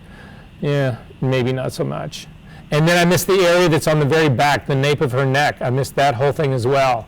And now I've actually got really fine hair that I'm beginning to pick up in here. So this is much better for me right now, and so this is how I'm going to actually work with it. If you take a look at the rest of the tools down, the next tool down is strictly a paintbrush, and this will actually do work just like a paintbrush. If you click on it, you'll see that there's nothing that it does in the middle of her head, but if you hold down your Option key and click, it'll actually deselect that area, but it works just like a paintbrush. It doesn't understand the image at all, so it's not really using the power of this guy, but occasionally you'll see some edge or something that it simply won't pick. This allows you to go in and hand paint it. I'm going to hit Command-Z to undo that. The next tool down is actually the a selection tool. It's giving you the object selection or the subject selection tool. I do not use this, so I'm not going to use it here. The next tool down is the lasso tool. This simply lets you make selections like this that you can then fill or not. The hand tool allows you to move it around, and the magnifying glass lets you zoom in and zoom out. So I'm going to go back to the onion skin on this guy. And now, again, I can see what has been selected is the figure. In all of the tools that come down here, you have two options. The first, by default, is actually color aware. That's what's being selected. You can click on, I take that back, it's object aware. You can click on the color aware and see if that helps your selection or not. There are very subtle differences between the two. And then the next thing down are ways to refine your selections. This whole edge detection radius tool, I'm going to show you a much better way to do this next week. So I'm going to say don't do it here. Then finally, these global refinements, these are all about controlling your edges, feathering your edges, contracting them. There's much better ways to do this manually in Photoshop, so I'm strongly suggesting you avoid all of these tools right here. I'll show you a better way of doing it. And then finally, if we go down here to the very bottom, it says Output To, and you can output, if you click on this drop-down menu, you have options here. You can output it as a selection, which will just load marching ants. You can actually do it as a layer mask, which I'm comfortable with. It's non-destructive. It's just going to put a layer mask on the figure. You can actually do a new layer that is destructive, because what's going to happen with new layer is it's going to apply the layer mask. It'll put the layer mask on the image, but then it's going to apply it, which is a destructive move, and that's what you're going to be left with. You do not want to do that. You could do a new layer with a layer mask. That's safe. So again, it will create a copy of the profile, put a layer mask on it, you'll be fine. You could create a new document. That's problematic because, again, it is a destructive move. It will create a brand new document, but it will take this image, it will put a layer mask on it, and then apply that mask. And when it applies the mask, it throws away everything that you're trying to hide and only keeps what you were trying to show. That's a destructive move. You can't recover from that. You can't refine that. You can't change that. You can't go in and work on it. And then finally, you have new document with a layer mask, which is also safe to do. In our case, we're just going to do layer mask, and that's what you'll do 90% of the time and say, okay.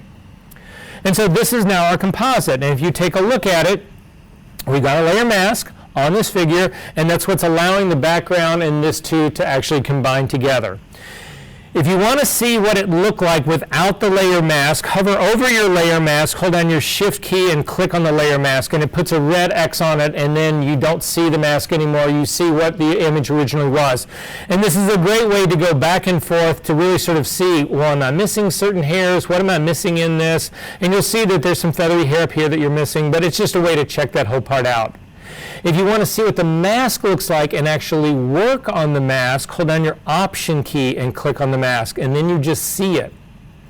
And then you can actually hit the B key to get a brush, and you can actually, you can see that my mask has got the white brackets around it, and I can go in and I can paint on this guy. And so I've added some weird, wow, that's almost obscene. Let's try something different. I will just do that, and I've added that to it. And then when I click on this, you can see it brought that part back. So my mask is still completely editable. There would be no reason to do this. I just wanted to demonstrate that you could.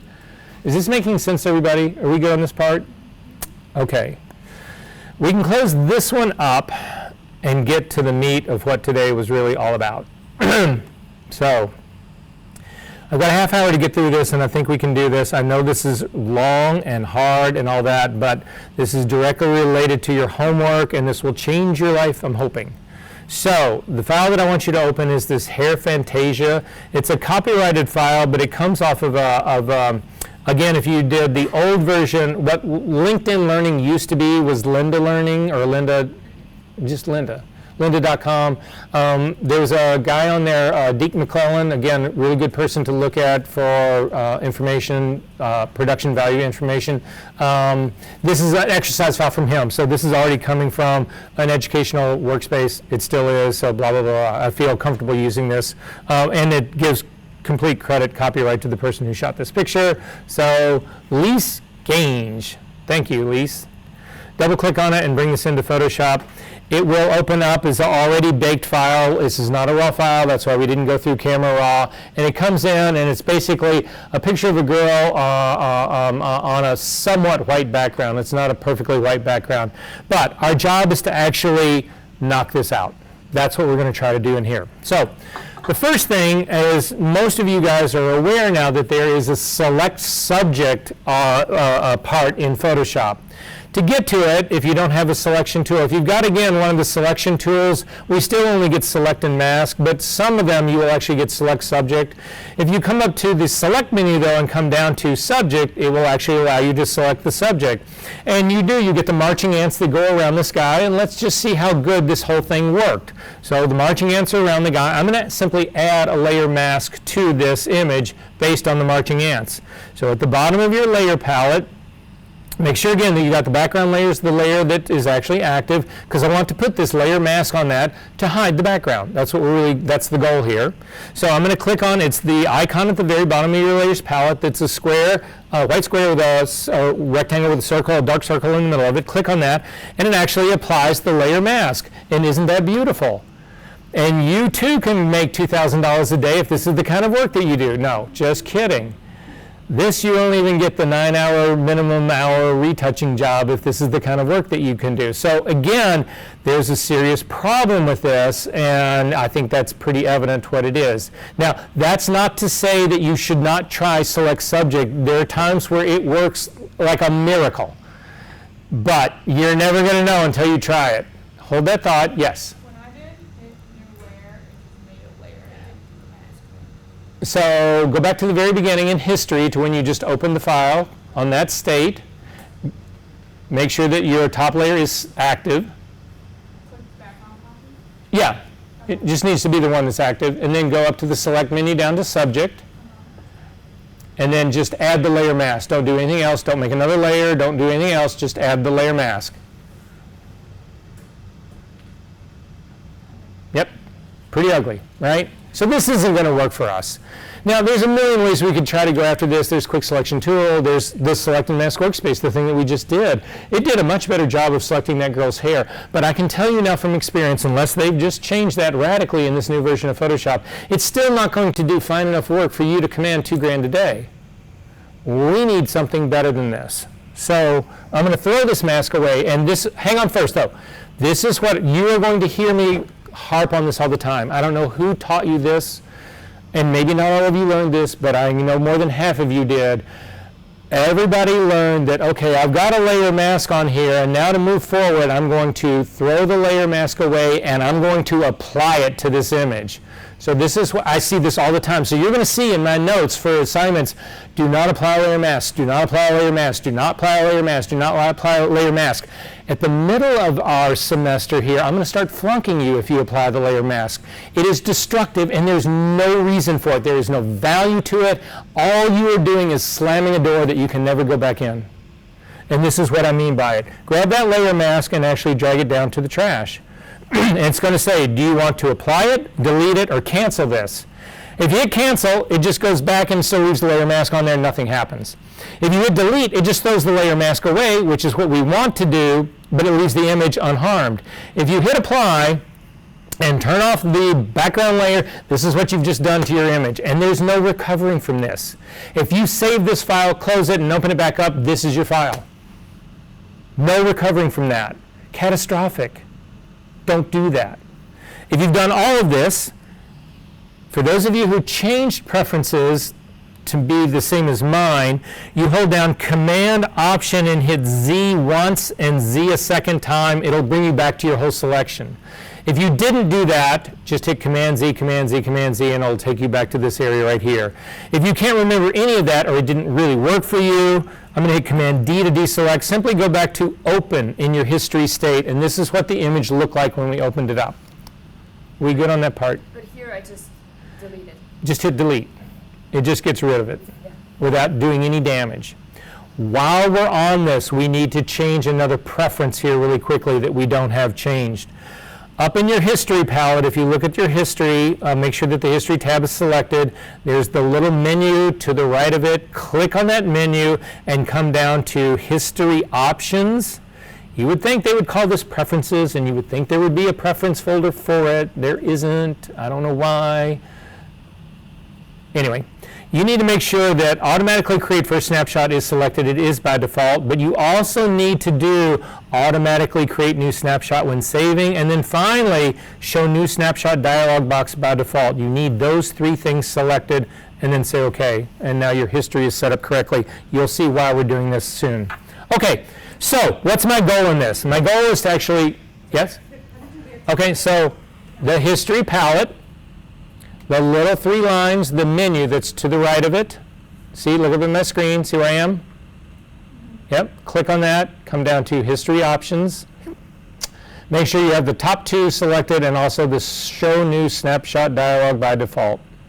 Should the last one be? Nope, unchecked. Last one should not be checked. It'll cause you a world of hurt.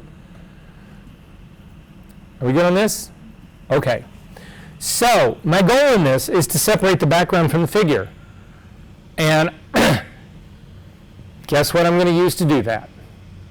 A mask, right? Remember, in masking, black conceals, white reveals. So if I can get this image to work out where the entire figure and all that feathery hair and all that kind of stuff is white and the background is black, I've got the perfect mask to get rid of the background, and then any background that I put underneath it, the two will actually go together. Does that make sense? That's the goal in this. So it would be great to start with a mask. Do I have any masks in here I can use to actually start this whole process with? Anything built in from the get-go? Because I don't want to use quick selection tool, and I really don't want to use the select subject. That sucked. How about the thing that made all the Knoll brothers billionaires on your money? They figured out if they used masks to control the amount of red, green, and blue that they could recreate an image. So they developed channels. And if you think about this red, green, and blue, what's happening is that for the red channel, there's a red light showing and a mask in front of it that controls where the red happens and where it doesn't, how much.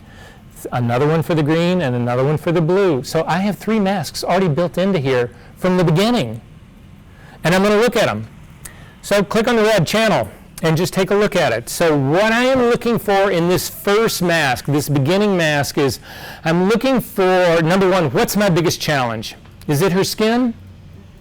No. What is it? It's her hair. That's the challenge. So focus on what is the hardest part first here. That's what we really need to go after. Ignore her skin. I need to find her hair. That's what I'm really looking for. And what I'm looking for is the greatest amount of contrast between what I want to keep and what I want to get rid of. I want to keep the hair, I want to get rid of the background. So I'm looking at the contrast of her hair against the background. Now, remember I said the final mask that I want in this is for the mask to be white where the figure is and for the background to be black. I can make it in the opposite, and I usually work in the opposite. What I'm going to do here is I'm actually going to make the figure black and the background white, and then I'm going to invert my mask when I get it all done. But I don't like working in the negative, because it'll turn everything negative. You'll be in the negative, and all of a sudden it's like you get confused, and you're like, my God, her hair shouldn't be white. It's not, but it is white, but it's in, it's just so, anyway.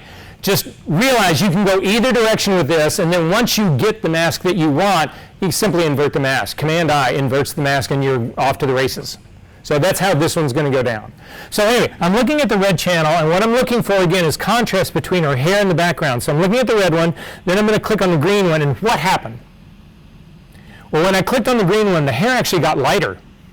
That's less contrast. So the green one is not better than the red one. So far, the red one is still the best one for me to do this with. I'm going to click on the blue one now. And the blue one, it kept that same lightness of her hair, but if I go back to the red one, you can see that her hair gets darker. So the greatest contrast between these two is in the red channel. So to just start right off the bat, I'm going to make a copy of the red channel, and that's going to be my starting point. So I'm simply going to drag the red channel. If you take a look at the bottom of the channels palette, there are very similar icons, not as many, but similar ones to what's on the layers panel. There's one that's actually got a square with a little plus in the middle of it. That actually creates a new channel or makes a copy. So I'm simply going to drag the red channel down to that little square, and it's going to make a copy of it, and it's actually going to name it Red Copy. Did that work for everyone? I'm going to double click on that red copy name, and I'm going to call it Knockout 1. Now, the term knockout is an old term from the film industry. If you go back to if you actually look, you guys have all seen Gone with the Wind, right? Gone with the Wind actually did massive amount of compositing work, massive amount. And they did all hand-painted what they call knockout plates. So basically, it refers to that sort of technology. And again, that's just, so you're going to hear me use that term all the time. It's not like I want to knock, it's not violent. I don't want to knock this girl out, but I want to knock the girl out. Is that confusing enough? Yeah. Okay. So now my goal is to refine this mask to make it actually more usable to me. So my goal currently, right now, would be, and the perfect mask would be to have her hair black and the background white. That would be the perfect mask for me. However, you need to realize that some of the hair, especially the super feathery stuff right here, hair has actually got some transparency to it. It's not perfectly opaque. If you yank a hair out and look under the light really close enough, whatever, you'll actually see a little bit of light come through it. So the area that I know I want to be completely black is certainly this area that's here, the top of her head.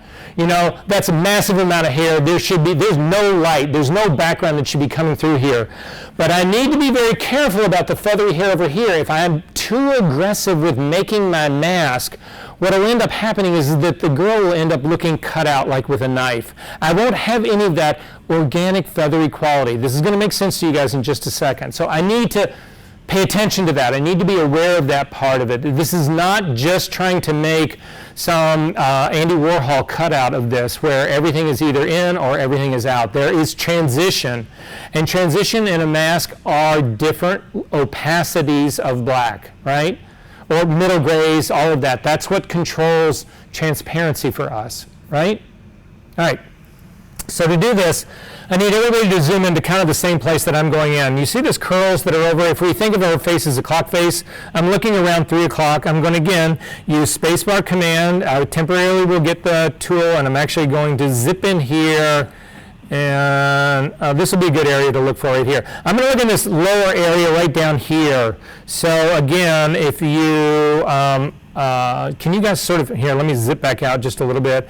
It's this curl right here. If you look at there's one really big curl on the bottom on the right-hand side. It's the next one up. There's a whole area in there, and then you can see some really transparent hair that's on the top. So if I zip into this area right in here, what you'll see is there's a highlight right on this girl's hair right here. All of this I need to go black. But then take a look at this area that's right out here on the edges. All of this feathery hair out here, if I take that to solid black, this thing is going to look artificially cut out.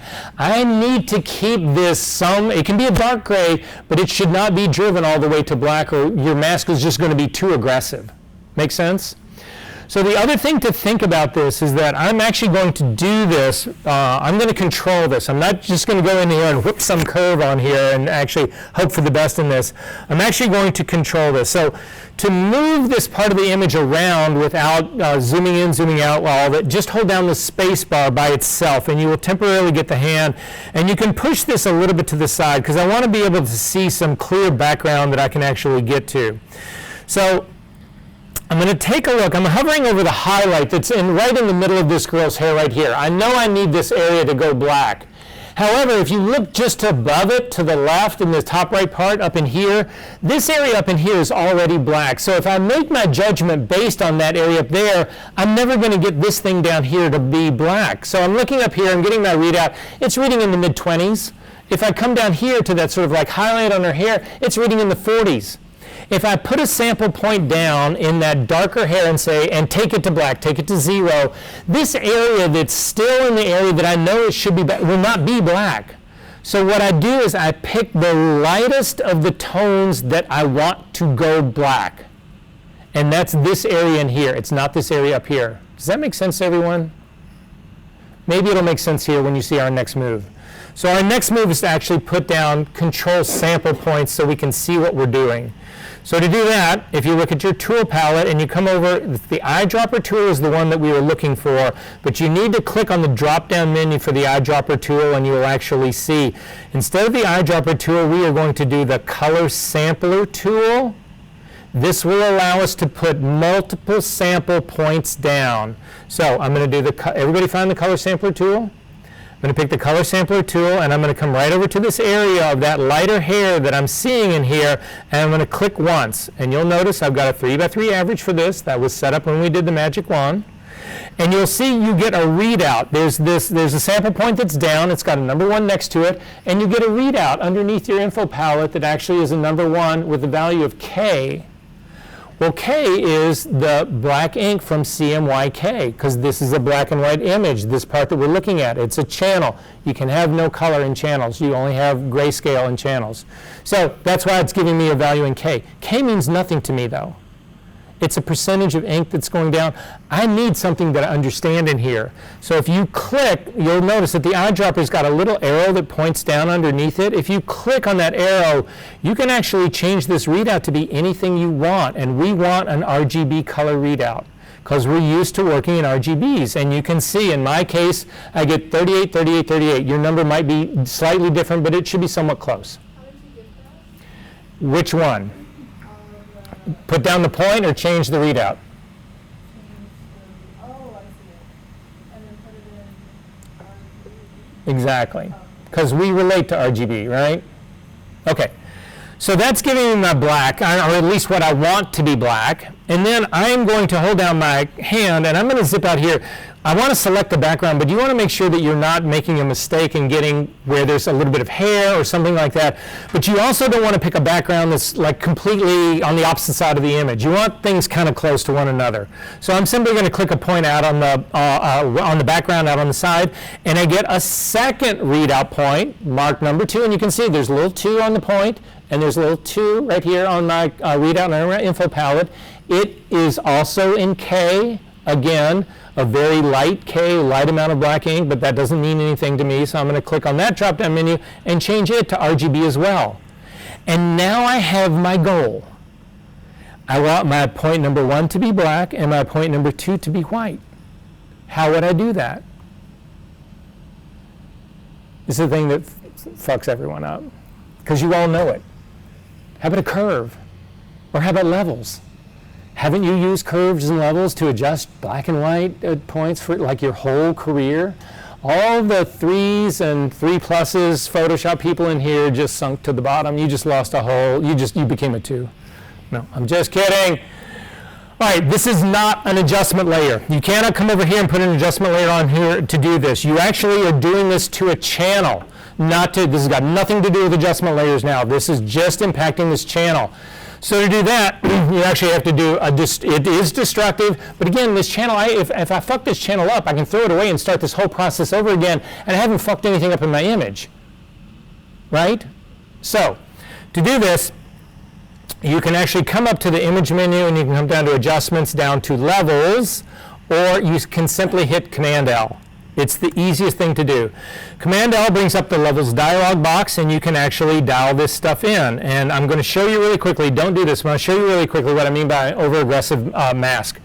So if I start to drag my black point, that's where I'm going to start up, and you'll start to see that my hair is getting darker, but look what happens if I go too far on this. This is far too aggressive a mask. Now it's made all this area black, but it started to invade all of this, all the beautiful feathery white hair that was, not white hair, fine hair. It's actually been driven to, look at this mask. If I zip back out,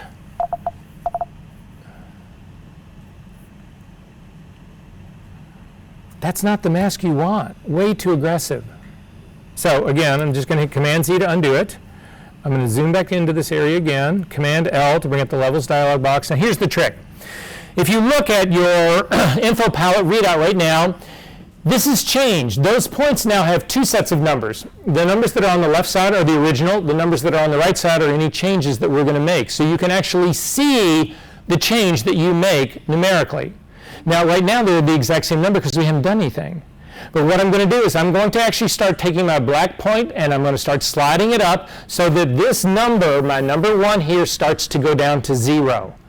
You would think you could just type in 38 and that should be it. That never will work. It doesn't work. Don't ask me why. It should, but it doesn't. So instead, what you need to do is this. I need everybody to do this with me. Do you all have your Command L up? Grab the black point slider. Do not look at your image. You want to look at this readout, and you are looking at this second set of numbers right here, those numbers. You want to get close to 0, but not all the way there, so you're going to stop. So I'm going to start dragging it. I'm down to like 9. I'm like to a 3 right now. That's great. Stop. At this point, we need to do micro adjustments. So you want to go to the arrow keys on your computer, on your keyboard. Tap the down arrow key. Let me see what's going on here really quickly. Again, I'm just watching my readout. The down arrow key is increasing that value, so use the up arrow key, and I'm tapping just till you hit 0. And stop. Do not do one tap more. This is the minimum amount of control that you need to get this to 0. Does that make sense, everyone? I just couldn't get to levels. Say what? I couldn't get to levels. Hit Command L. Don't even worry about that. Command L. It's much easier in your whole life.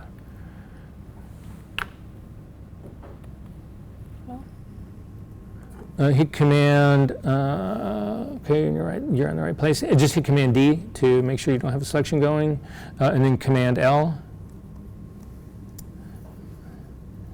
Image adjustments, you have got something going on here, and it's not happy about this. Let's take a look at your history. New color sampler, that part's all worked. Your whole computer's, things are locking up on you.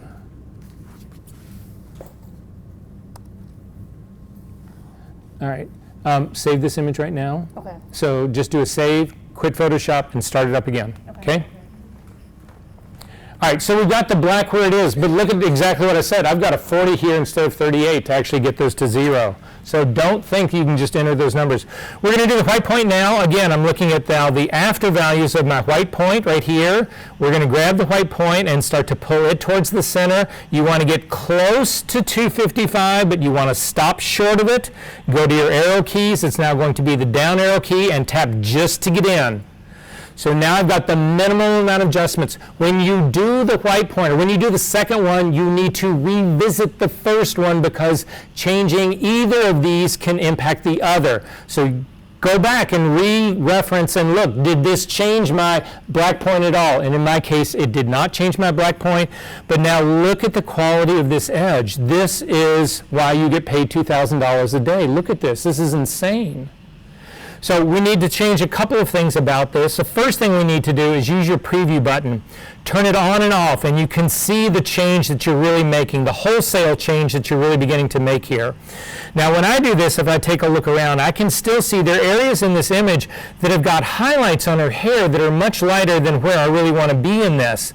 So conceivably, I could try to go after those. I think I'm going to hand paint those in. I don't want to, again, be too aggressive because I feel like I'm really good in this fine, feathery hair edge part. Does that make sense to everybody? What's going on here?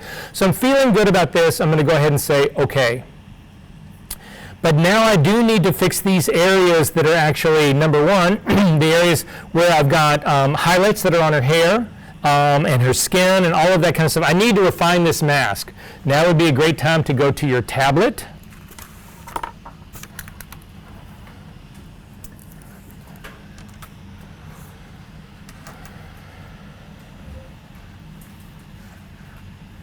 So again, with my tablet turned on, I am still working on the knockout channel. I'm not doing anything else. I'm still working on it. You can see it's highlighted down on the channel, the one that's actually called knockout number 1. So what I know I want to do is I want to paint in areas here. You can see there's a lot of highlights on this girl's hair. If you don't know what something is, so if you're wondering, oh my God, is that background or is that highlight? Like I'm looking on the other side of her here as well, whatever. You can always go up to your RGB guy and don't click on the RGB, the composite part. Just turn on the eye. And what happens is you'll see this red overcast. What this is doing is that it's turned on the RGB version, and then it says, okay, wherever this is red is where the black really is on this image. This is based on an old technology in printing. They used to call it ruby lithing, and it was how you used to have to make these masks by hand, and you did it on a piece of film that was red. So at any rate, that's why this thing is ultimately red. This is not really helping me out a lot, so I'm going to turn the eyeball off. Again, make sure that you are still working on the knockout 1, that channel is the one that is selected. And now what I want to go in with the brush and I want to paint this stuff. However, we have a problem with this, and that is there's areas that I want to paint, but I want to protect this background. There's areas that I don't want to paint as well. So I'm going to hit the B key to get a brush. I'm going to go up to my menu, to my drop-down menu. I'm going to make this a completely hard brush because the problem that you have with soft brushes is that as you're painting with it, they can overspray out into a background. I want to know exactly where my edge is. And if I make my brush a little bit smaller, so I'm going to start, actually I'm going to go back to the side that we were on, the same area that we've been working on so that you guys are sort of roughly in the same area. And I can see that there's a highlight, again, this highlight that's right above where I put my sample points. I can tell that that's shiny hair, but look at this area that's right underneath it, the area that's like, look at this area that I'm circling right here. I don't know if that's highlight on her hair or if that's background. And the thing that makes a good quality mask is if you're discriminating about this, there's people who are just going to whack the shit out of this. That's not what we do in this class. In this class, instead, I'm going to go up and I'm actually going to click on the RGB layer to get the entire thing, and then I can look at it and I can see that the area that's right underneath this part is background. The area around it is highlights, but that area in there is background. If I keep that little bit of background in there, this mask becomes just that much more convincing. Make sense? So you've got to take your time about this a little bit. But anyway, I'm going to go back and I'm going to click on the knockout now, knockout number 1. Again, I've selected it so that I can actually paint on this channel. However, if you zip to the side over here, I'm going to hit the D key to default my colors to black and white. I want to paint with black, so I'm going to hit the X key to give me black as my foreground color. But if I come out here onto my background right now and I paint, you can see that there's no protection on my background using this the way it's set up. So I'm going to hit Command Z to undo that. Instead, if you change the blending mode of your brush from normal down to overlay, and then come back over here and do the same thing, try to paint black on that background, it will not paint. And the reason this is happening is overlay, soft light, all of those are contrast blending modes. And what they do is they look at what you're trying to paint, the tone that you're trying to paint. I'm trying to paint with black, and they look at what I'm trying to paint on. I'm basically trying to paint on a white area. If this background was 50% gray or darker, it would impact it. It would actually paint on it. But being 50% or lighter, it is protected. Now the reverse holds true if I go to paint with white. If I try to paint with white, if you hit the X key to make white your foreground color and go over to the black part of the image and you try to paint out here in her head, nothing happens because I'm using a contrast blending mode. However, if I actually then go, hit the X key again to go back to black, and I look at this area in here that is that highlight that I want to be black, I can just start painting black on this part. And again, protect your highlights in here, that's background in here. I'm going to just work my way around here to actually paint those parts in. I'm going to go over to my other side over here. There's some highlights and background on the other side. If you don't get it perfect the first round, don't worry, you can always go in and continue to do this later on. But I'm just getting rid of the things that I know to be highlights. And that's all beginning to look pretty good to me. There's another one right here. So, but if I go down with the opacity, it's not going to be that hard? It's not wrong. You want this to be black. If you're worried about hitting this too hard, flow is actually your better pick here, but I know I want all of those. Again, they're highlights on her hair, and it's the big part of her hair, but it's also her face. You can actually paint, so in my case, I'm not painting black here at all. So on her face, because I know her face needs to be black here as well, you need to change your blending mode back to normal, and then you can paint on her face. All of this is going to be black. Her whole body is going to be black. What you need to do when you're doing this work, though, is you need to avoid the edges. The edges are going to trip you up in here. So these big areas in here you can make black. As a matter of fact, everybody look up at my screen really quickly. I'm going to grab my lasso tool, the L key, and I'm actually going to select a whole lower part of her body. I'm just going to make one big selection right here. Remember I told you the shortcut key for filling stuff? Foreground color is Option Delete. You can fill that with black. Command D. Eventually it's got to get there. The only work I need to worry about are the edges. Make sense? So let's look at the edges really quickly, and we're almost done here. So I'm going to look at, I'm feeling good about her hair right now. We've got her hair part done. This is where I want it. But her shoulders are clearly a problem right here. So I'm going to change my overlay brush. Again, the B key, change it back to an overlay blending mode. Black is my foreground color. I'm going to zip in here to the shoulder, so I'm dealing with her on the right-hand side. Look what happens as I paint across this shoulder. So don't make Photoshop work harder than it has to work. But if you simply click and start to drag across her shoulder, it actually finds that line for you. Now, it did not make that shoulder black, but this tool is additive. You hit it a second time, and it is now black, and it has found that edge. Now I've got a little bit of spill of white on top of this that hit that background that I need to fix. So hit the X key to give white and then paint across the spill on the white part that happened, and you've cleaned that up. Back to black, X key. I can actually finish up her shoulder. I can go over her strap a couple of times. You'll see in the next couple of weeks better ways to get to this shoulder part. But I can do her neckline right here. I'm just running across a couple of times. I spilled a little bit out onto the background, so I'm going to hit the X key to make white, and I can clean that out. However, I've got a problem right now, and it's this. My brush is so hard, you can actually see the perfect line of it in this area right here. I need to lighten this area up, but I don't want to lose all the fine feathery hair in here. I don't want to lose all of that. So I need a compromise now. To get to the compromise, you make this a soft brush. So I'm going to hit Command Z to undo that. I'm going to change my brush edge to completely soft. And then I'm going to do this. I need everybody to watch my screen right here.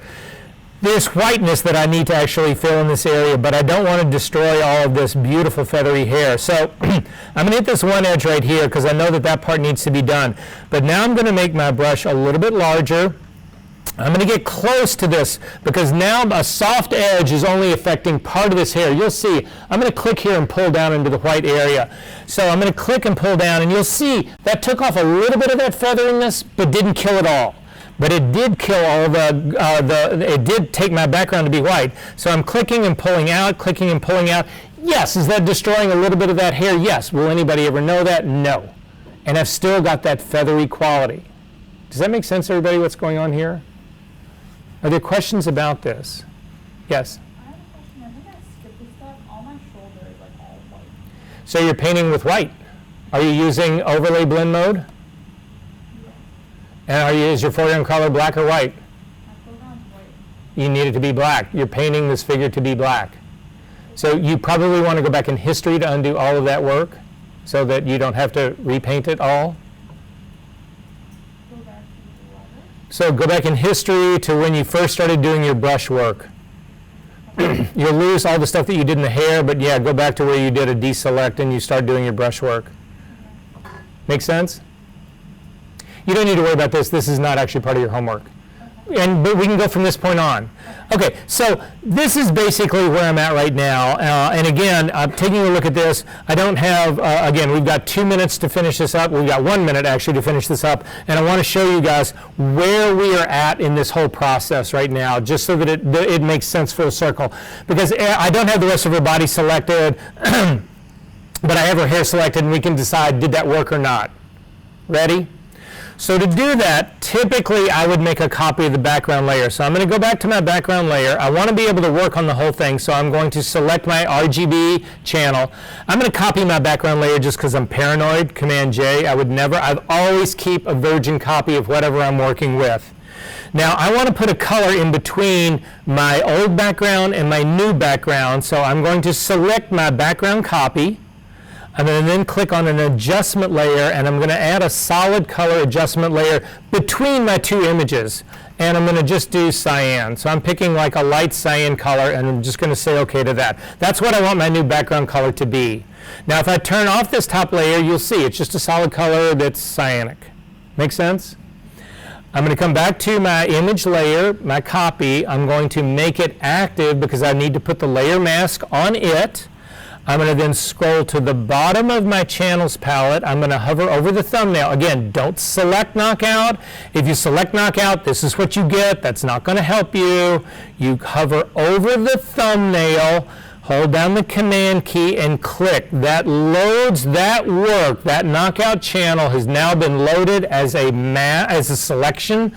Now when I come over to my image, I can actually just click on it, and this now has masked it. But again, I told you guys I work in the reverse all the time. What this is doing is it's showing the background and hiding the figure. But you can see I've got the little brackets around the mask. If you just hit Command I, it inverts it. And take a look at the quality of this edge. That's how you make the big money, kids. Look at this. This is why you're in this class. Look at the quality of this. This is insane. I can double click on this and I can change it. I'll say, well, I don't really want that. I'd much rather have magenta. Look at this. Now again, it's all bleeding through the rest of her face. I would have to figure out, fix all of that part, but we're well on the road to fixing all of that. Look at the edge here. I have no problem with this. Does that make sense, everybody, what's going on? I didn't have time to finish this guy, but you guys get the whole deal here, right? Questions about this?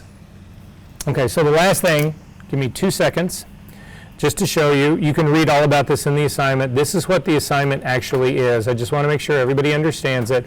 There's a file called Sunny. If you talk to anybody who's actually been in this class ever before, everybody in this class, everybody has done Sunny. I've made sure to actually keep it that way. Sorry.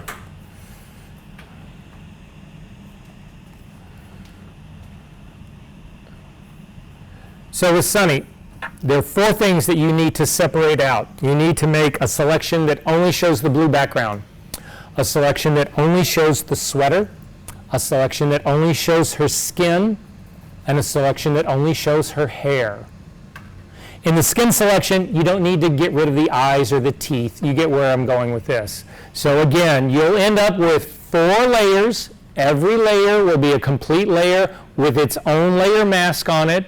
One of it will be showing only the blue background. One of it will be showing only the sweater. One of it will be only showing the skin. And one of it will only be showing the hair. That's your assignment. We've looked at a number of ways to make selections today. You'll use more than one. Questions? Great. I'll see you guys next week. Everybody got on the sign-in, right? Okay. I have a Yes. Only turning in files with color checker instead of combining. So we hadn't gone through how to sync work that you were doing on a file that had the color checker in it to the ones that didn't. So if you looked at all of the samples of the ones where you were applying the profile and doing the color correction, there was also a file that didn't have the card in it. Right. The Dodge and Burn one you're talking about? No, I'm really talking about the one where you were doing the color correction part, where you were applying the profile. So 2.2 is what I was really talking about, that one. So it didn't seem fair to, because I hadn't showed people how to sync settings, to actually have them do that to the file that didn't have the card in it, but you know how to do that now. But it wasn't fair to do that ahead of time. Make sense? Really quickly, if you want to make sure that your homework got turned in, I will show it to you.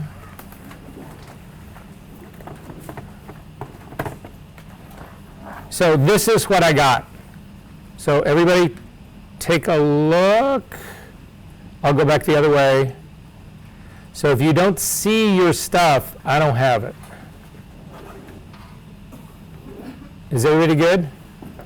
Check on the Smash one. Oh, I know I'll get that. Okay. Yeah, you'll actually get a thing saying it went, and the minute I download it, you're going to get an email saying I downloaded it. So if you don't see that before our next class, you let me know. Okay. Okay.